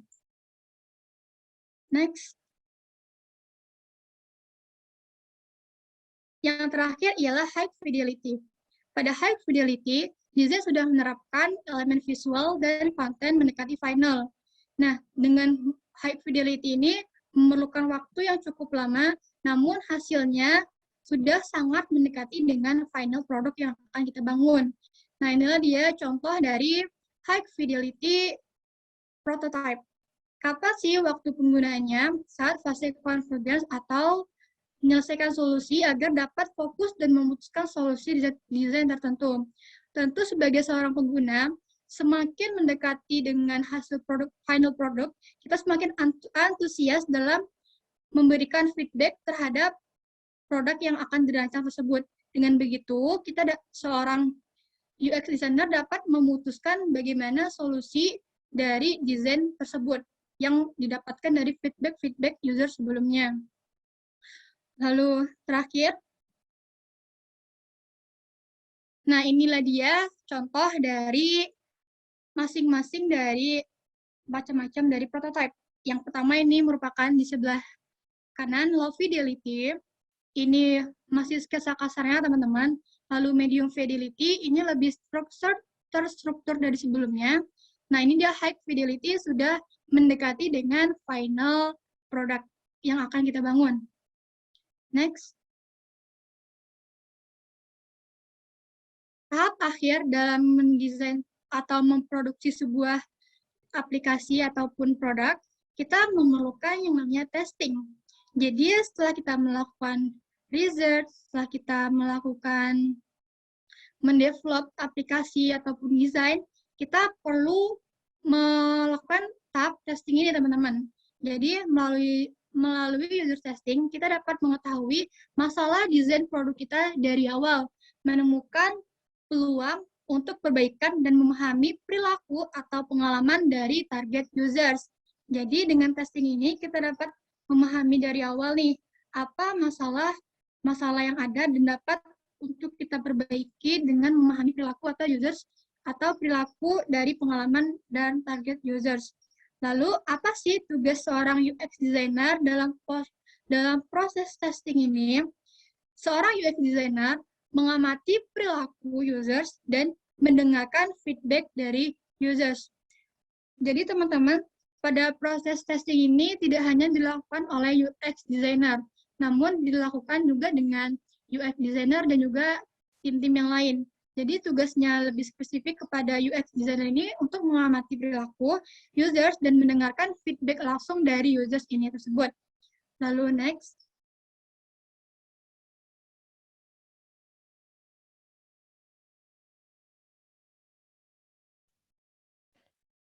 Izin mengingatkan Kak Eka, waktunya sisa 10 menit lagi. Oke, baik. Terima kasih. Nah, selanjutnya yang terakhir ialah persiapan dari testing. Apa aja sih yang kita lakukan sebelum kita melakukan testing? Yang pertama, kita harus mendefinisikan terlebih dahulu tujuan dan hipotesis kita kepada users. Jadi, kita jangan langsung memberikan produk kepada users, namun kita jelaskan dulu apa sih tujuan kita dan hipotesis kita kepada users mengenai produk yang kita bangun. Lalu selanjutnya, rekrut target sesuai dengan target group. Misalnya, sebelumnya target kita ini ialah remaja yang berusia 12 hingga 20 tahun. Jadi, kita carilah atau rekrutlah target sesuai dengan target yang sudah kita tetapkan sebelumnya. Jangan kita butuh target yang berusia 20 tahun, kita malah mendapatkan users yang berusia 30 tahun ke atas gitu teman-teman. Itu sangat jauh dari target yang kita tetapkan sebelumnya. Lalu pastikan rekrut 5 orang untuk mendapatkan pattern atau pola. Dengan kita merekrut 5 orang untuk testing, kita akan mendapatkan pola dari produk kita ini. Apakah dia cukup menyelesaikan masalah ataupun tidak gitu teman-teman. Lalu tulis skenario pertanyaan. Dalam menulis skenario pertanyaan, ada beberapa cara yang harus kita lakukan. Yang pertama, kita membuat intro. Intro sini kita pembukaannya teman-teman. Jadi kita buat dulu pembukaan, pengenalan mengenai produk kita ini, apa aja fungsinya, tujuannya, begitu. Lalu pertanyaan seputar teks atau tugas. Jadi buatlah pertanyaan terhadap tugas-tugas pada users. Misalnya, bagaimana yang Anda rasain ketika menjalankan fitur ini, gitu. Jadi pertanyaan seputar tugas-tugas yang diberikan kepada users dalam menjalankan atau melakukan testing kepada produk kita ini. Lalu pertanyaan follow up, seperti yang sudah saya jelaskan sebelumnya. Contohnya, coba jelaskan bagaimana pengalaman Anda dalam menggunakan produk kita ini, gitu. Lalu penutup, ada pembuka dan juga ada penutup. Nah, penutup ini kita dapat mengambil kesimpulan ataupun kesimpulan terhadap apa yang users sudah memberikan feedback-nya kepada kita. Nah, mungkin itulah dia beberapa cara dari awal hingga akhir yang UX designer perlukan dalam membangun atau merancang sebuah produk. Next. Semoga apa yang saya sampaikan ini dapat dipahami dan dapat bermanfaat untuk teman-teman semua. Jika ada kesalahan, saya mohon maaf. Saya Eka Sita Aprilia, pamit undur diri. Assalamualaikum warahmatullahi wabarakatuh. Waalaikumsalam. Waalaikumsalam warahmatullahi wabarakatuh. Wah, gimana nih setelah dijelasin materi mengenai pengenalan UI UX oleh 2 orang narasumber kita yang kece-kece, kira-kira teman-teman udah pada paham atau masih bingung nih mengenai UI UX? Coba dong dikasih reaction-nya di kolom komentar. Udah paham atau belum?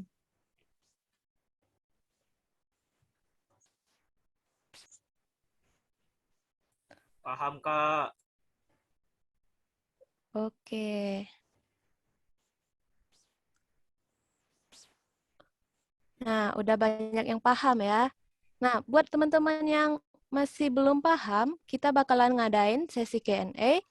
Oleh karena itu, buat teman-teman boleh bertanya ke narasumber kita dengan open mic dan on cam, atau bagi teman-teman yang malu, boleh bertanya di kolom komentar dengan format nama, jurusan, narasumber yang dituju, dan pertanyaannya.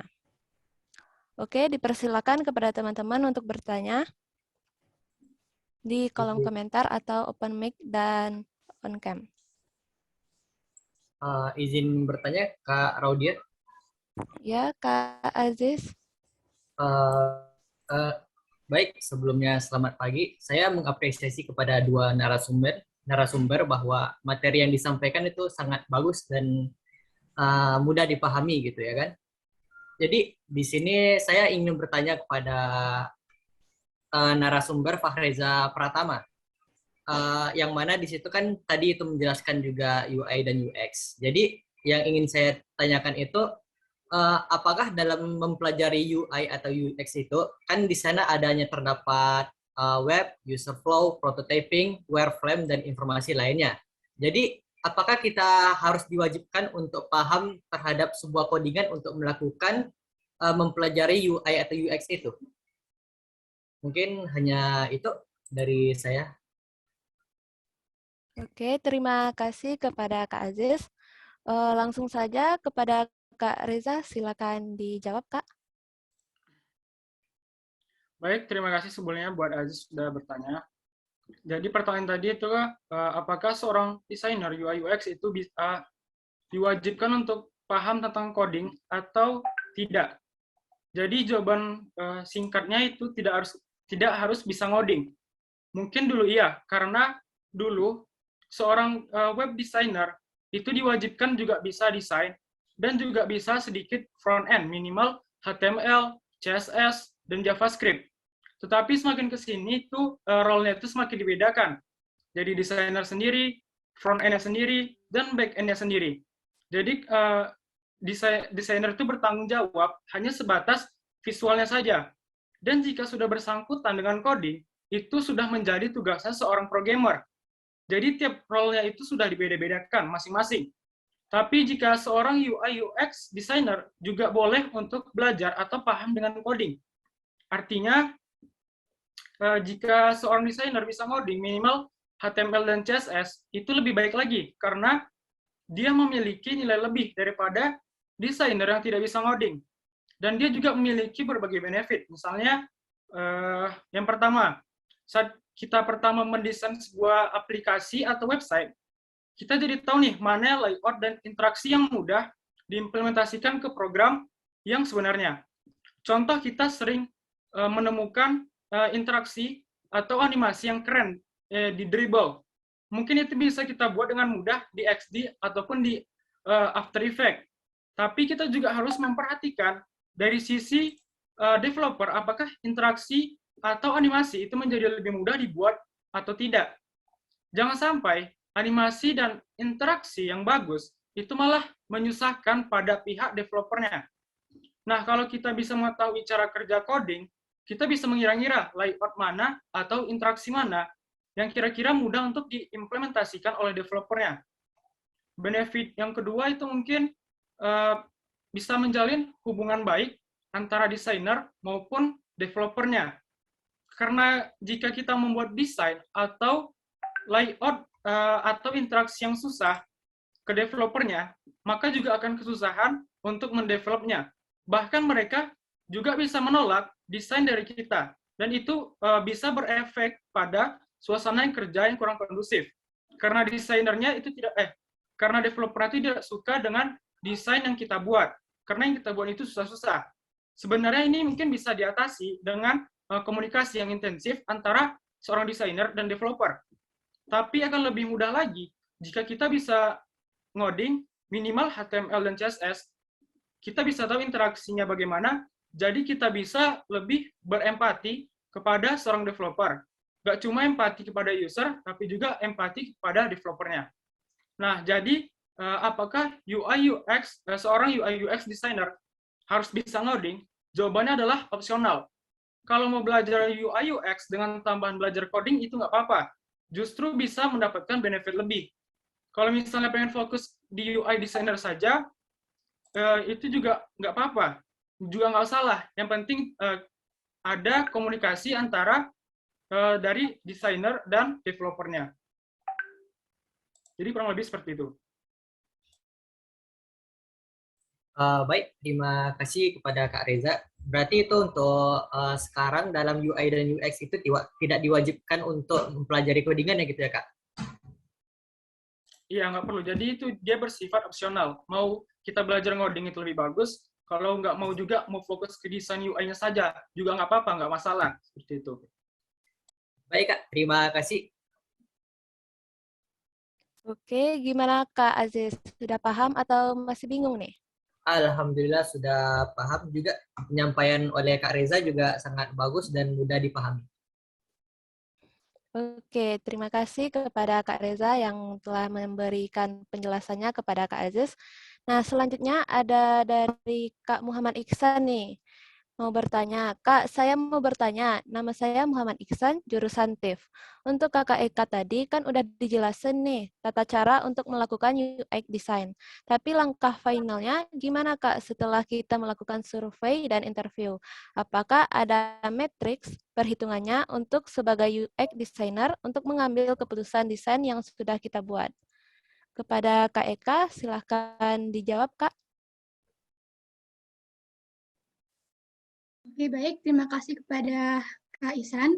Pertanyaannya, untuk tata cara melakukan UX design, tapi langkah finalnya gimana ya Kak setelah kita melakukan survei dan interview? Apakah ada matriks perhitungan untuk sebagai UX designer untuk mengambil keputusan desain yang sudah kita buat.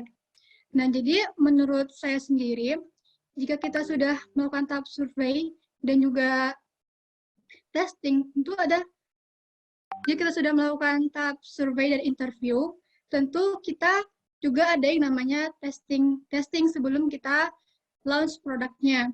Jadi dengan tahap finalnya itu tidak hanya sampai situ, namun pada saat kita melakukan testing. Jadi apa saja kendala-kendala mereka dalam menggunakan produk yang kita bangun, apakah itu sudah sesuai dengan apa yang mereka inginkan atau butuhkan, apakah belum. Nah, jika belum, tentu mereka akan memberikan beberapa feedback dari apa yang telah mereka rasakan dalam menggunakan aplikasi tersebut.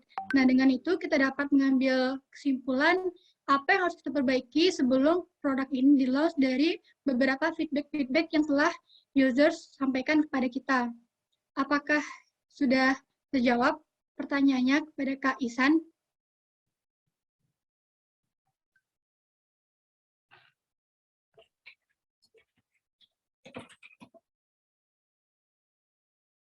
Baik.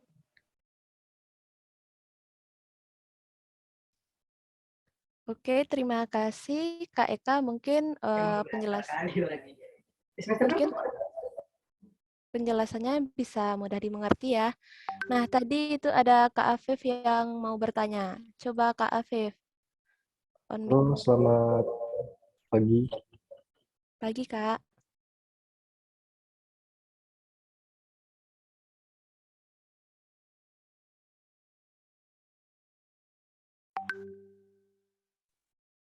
Ya, dipersilakan kepada Kak Afif Rizky untuk bertanya.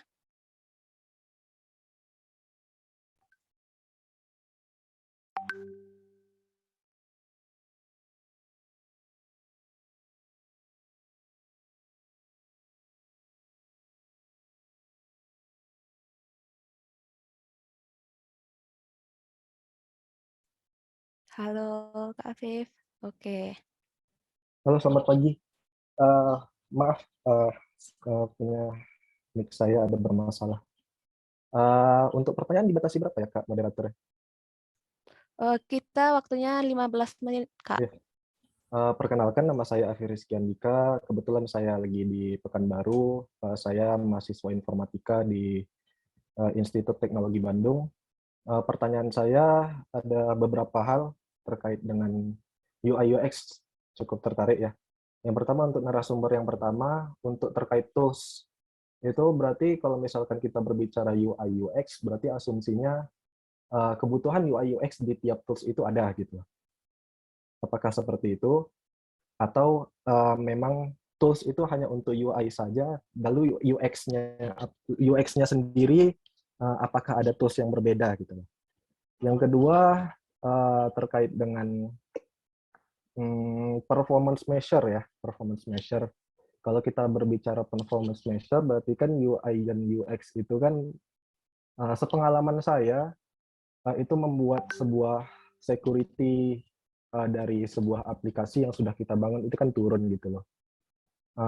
Jadi, dan secara fungsional, kita kan harus bisa melihat dari kebutuhan bisnisnya ya kan.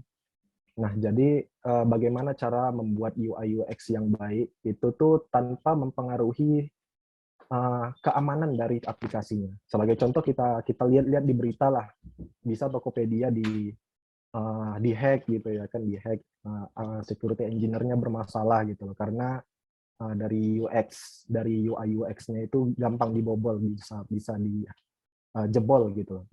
Terus yang ketiga untuk Kak Eka ya. Ini cukup kompleks ya karena kita udah berbicara tentang research ya, penelitian. Berarti asumsinya apakah bisa dijelaskan Scrum dan Waterfall itu merupakan suatu metodologi yang berbeda untuk membuat UI dan UX. Terima kasih. Oke, terima kasih kepada Kak Afif. Pertanyaannya ya bagus ya. Nah, untuk pertanyaan pertama, boleh nih dijawab oleh narasumber pertama kita, Kak Reza. Kepada Kak Reza, dipersilahkan. Oke, sebelumnya terima kasih sudah bertanya. Mungkin operator bisa tampilin lagi PowerPoint saya tadi tentang tools UI UX.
Yang slide terakhir ya, operator. Tools UI UX semua itu. Nah, oke. Jadi pertanyaan dari Bang Afif tadi ya, apakah misalnya nih tools UI UX design, misalnya contohnya Figma. Figma ini bisa UI saja atau mungkin bisa dua tugas dalam sekali kerja.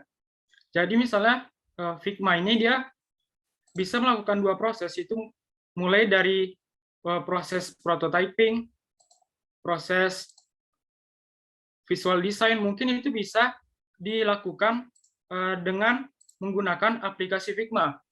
Kemudian jika misalnya kita ingin melakukan riset, itu beda lagi aplikasinya. Kalau riset kan kita menggunakan Google Form dan lain-lain. Jadi dia bisa ya untuk risetnya itu dia bisa menggunakan Google Form, sedangkan untuk Figma ini misalnya tools UI UX desainnya juga bisa digunakan oleh Figma seperti itu. Mungkin kurang lebih jawabannya seperti itu.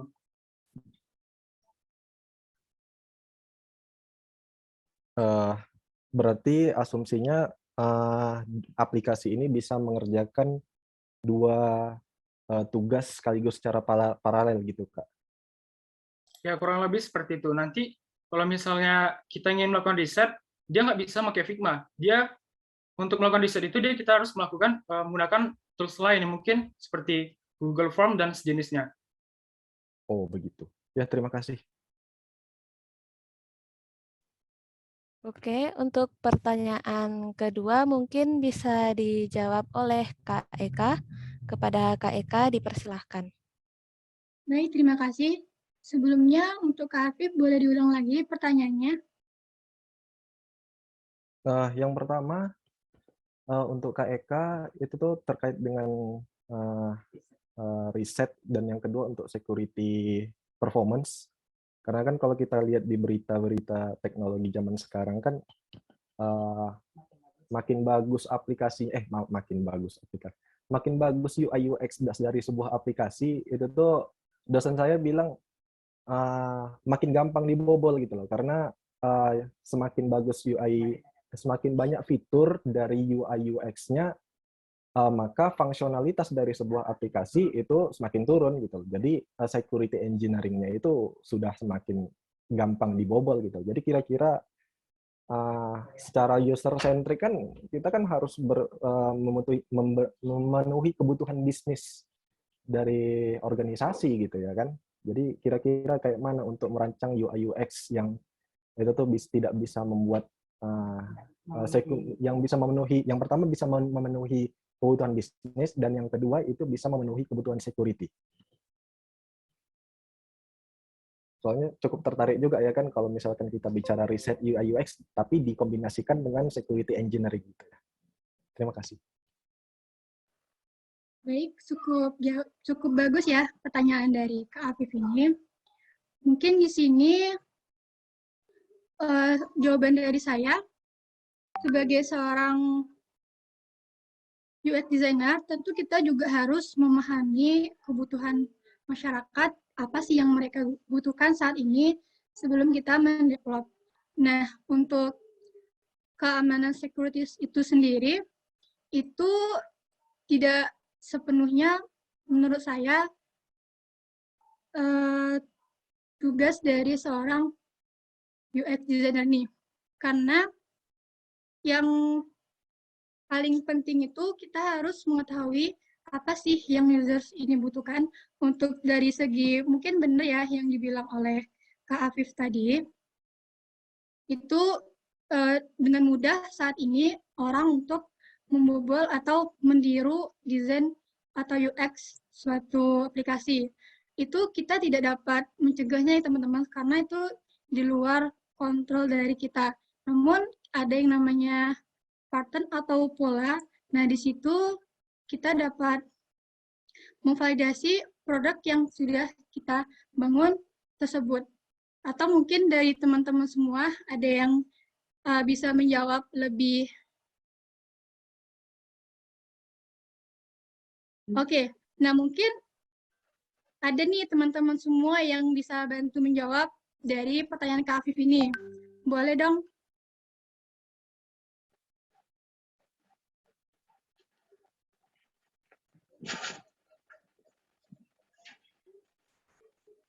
Oke, dari Kak Reza, iya, untuk pertanyaan Kak Afif ini sepertinya sudah, iya, karena sebagai seorang UI/UX designer ini, kita hanya mendesain sesuai dengan apa yang dibutuhkan oleh users tersebut. Untuk security-nya itu lain lagi tugasnya, itu di luar kendali dari seorang UI/UX designer. Mungkin ada teman-teman yang lain yang bisa menjawab pertanyaan dari Kak Afif ini. Ada yang memiliki pendapat lain?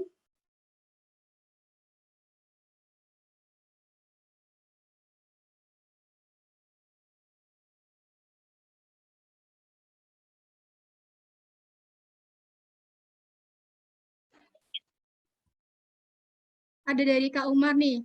Dan ada pun statement bahwa semakin bagus UI UX, maka semakin rentan. Ini tidak benar. Boleh nih Kak Umar, boleh unmute untuk membantu jawab dari pertanyaan Kak dari Afif ini. Boleh untuk Kak Umar? Iya, Kak. Biar saya saja membantu jawab sedikit. Okay. Jadi ya ini menurut saya itu nggak ada aplikasi itu yang aman ya. Jadi Facebook aja itu bisa kita hack kan, Facebook, WhatsApp. Jadi memang security itu beda lingkungannya dengan UI UX. Security itu biasanya orang-orang programmer, bukan orang desainer. Itu saja sih dari saya. Ada lagi yang ingin membantu menjawab? Tidak apa-apa Kak, ini mungkin nanti ke ranah diskusi aja kalau misalkan apa, karena kan kalau misalkan kita melihat perkembangan teknologi kan cukup membingungkan juga ya. Mungkin nanti bisa didiskusikan aja. Terima kasih untuk mempersingkat waktu. Oke, baik. Terima kasih kepada Kak Afif atas pertanyaannya. Saya serahkan kembali kepada moderator. Oke, terima kasih kepada Kak Afif yang udah bertanya dan juga Kak Eka dan Kak Fareza yang udah menjawab pertanyaan dari Kak Afif. Nah, karena kita mau memperpanjang waktu sampai jam 11.45, jadi kami akan membacakan beberapa pertanyaan lagi dari teman-teman. Nah, ini ada Kak Wahyu ingin bertanya. Saya ingin bertanya tentang proses research. Ketika kita membuat sebuah research, apa aja hal yang paling penting kita ketahui dari problem yang ada pada user aplikasi atau website yang akan kita buat. Nah, ini mungkin bisa dijawab oleh Kak Fareza. Kepada Kak Fareza, dipersilahkan.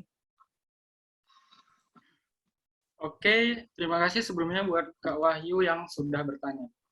Jadi yang saya tangkap tadi dalam proses research apa saja hal yang penting kita ketahui problem atau permasalahan yang ada pada aplikasi atau website yang akan kita buat. Jadi sebelumnya research itu kita harus bisa mengumpulkan data mulai dari apa saja yang dibutuhkan oleh pengguna dari produk yang ditawarkan. Misalnya ada yang tidak sesuai dengan keinginan pengguna, maka seorang researcher harus bisa menemukan solusi untuk masalah tersebut. Jadi nantinya pengguna bisa merasakan kemudahan saat menggunakan produk yang telah kita buat. Mulai dari desain warna hingga pemilihan font juga perlu diperhatikan agar pengguna bisa mengakses lebih mudah. Misalnya jika kita membuat sebuah survei, itu setidaknya ada 3 jawaban yang harus kita jumpai dari survei yang kita buat. Yang pertama itu bagaimana demografi pengguna aplikasi. Misalnya laki-laki, perempuan, orang yang melek teknologi, orang yang awam teknologi, dewasa, remaja, dan lain sebagainya. Kita harus tahu siapa-siapa saja yang akan menggunakan aplikasi yang akan kita buat.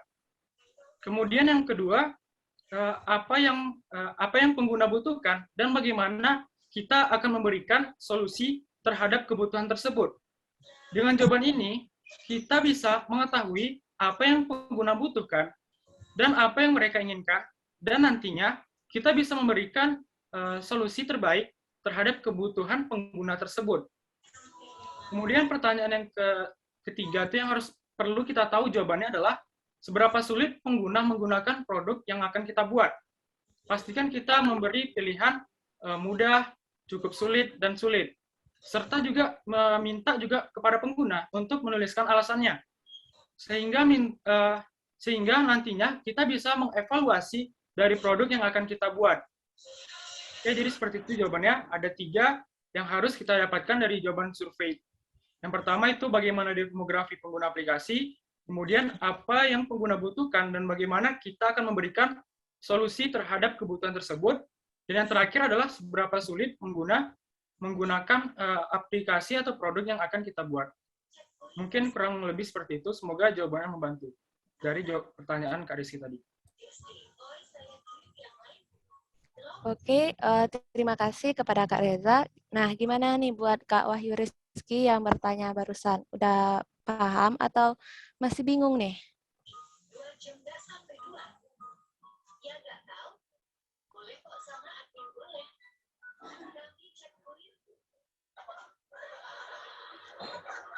Oke, mungkin Kak Wahyunya lagi ngelakuin hal yang lain.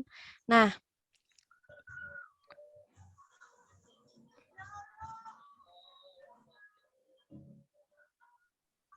wah, ternyata teman-teman yang hadir punya antusias yang tinggi ya. Salut banget nih, keren, keren, keren.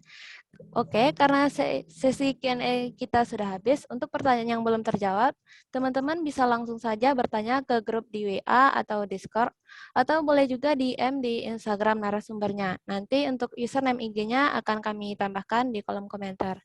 Nah, gimana nih? Udah makin paham dong ya mengenai UI UX dengan adanya sesi Q&A barusan?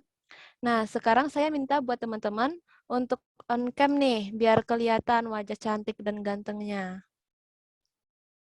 Yuk, on cam yuk.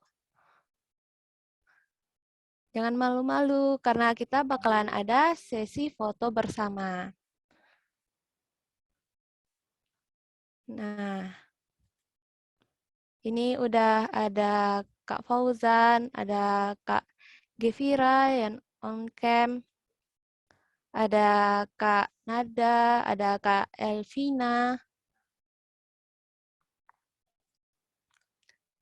Sekali lagi diharapkan kepada teman-teman untuk on cam, dan untuk teman-teman dipersilakan untuk mengisi absen di link yang telah disiapkan panitia, atau juga bisa dengan meng-scan QR code yang telah ditampilkan panitia.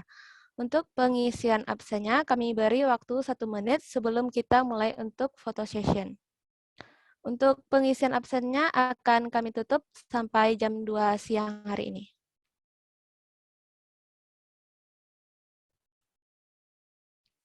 Oke, dipersilakan kepada teman-teman untuk on cam dan mengisi link absensinya. Saya beri waktu 1 menit.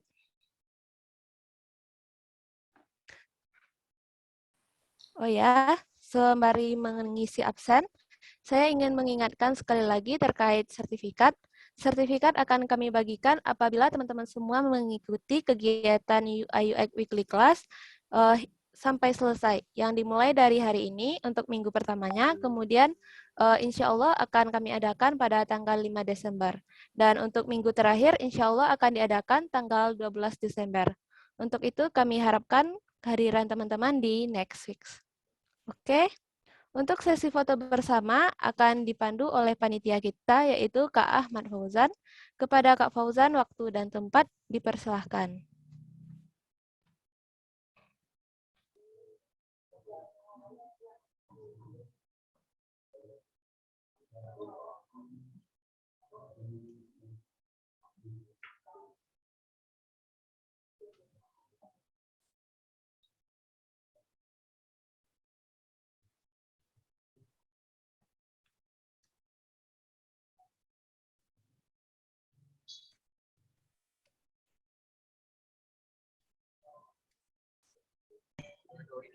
Oke, izin mengambil alih. Oke.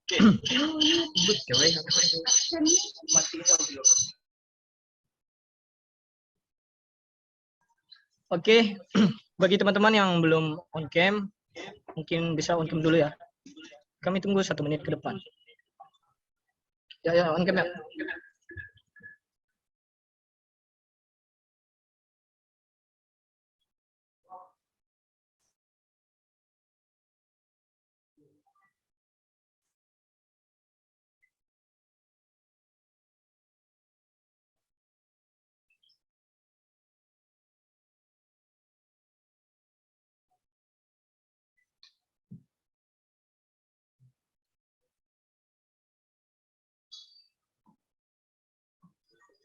Oke, mengingatkan kembali kita ada 3 gaya andalan. Pertama yaitu gaya formal. Oke, teman-teman silakan bergaya formal terlebih dahulu. Ya.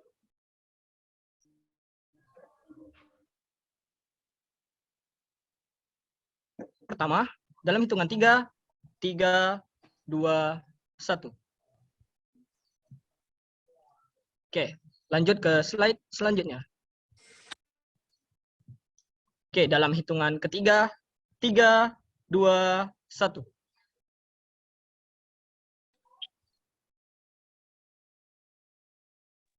Oke, dalam hitungan ketiga untuk slide yang ketiga, 3, 2, 1. Oke, karena slide keempat dan selanjutnya banyak yang tidak menghidupkan kamera, jadi mohon maaf tidak kita capture. Oke, kita lanjut ke gaya andalan selanjutnya. Gaya unformal. Ayo, teman-teman, berikan ekspresi terbaik teman-teman semuanya. Buat ekspresi yang heboh. Seperti ini atau terserah bagaimana yang membuat suasana menjadi ramai. Oke, ayo. Dalam hitungan ketiga. 3, 2, 1. Oke, tahan. Kita pindah slide kedua. Oke, dalam hitungan ketiga, 3, 2, 1. Oke, untuk slide yang ketiga, terakhir nih. Dalam hitungan 3, 2, 1. Oke, sekarang gaya andalan kita nih, gaya GDSC. Ayo, pada ingat kan bagaimana gaya GDSC? Seperti ini, seperti logo kita. Oke. Dalam hitungan 3, 3, 2, 1. Tahan ya teman-teman. Kita akan pindah slide yang kedua. Oke. Dalam hitungan 3, 2, 1. Oke, kita pindah ke slide yang terakhir. 3, 2, 1. Oke, karena slide selanjutnya masih banyak yang off cam, jadi kita cukupkan foto session kali ini. Terima kasih atas atensi. Saya kembalikan kepada moderator. Oke, terima kasih kepada Kak Lutfi yang telah memandu kita untuk foto session kali ini. Setelah sesi foto bersama, maka berakhirlah acara kita pada hari ini. Saya ingatkan sekali lagi, untuk peserta yang belum mengisi absen, bisa mengisi absennya di link yang telah disediakan panitia atau dengan men-scan QR Code yang telah disediakan. Saya sebagai moderator dan mewakili panitia lainnya mengucapkan terima kasih untuk teman-teman yang telah berpartisipasi dalam acara UI UX Weekly Class pada hari ini.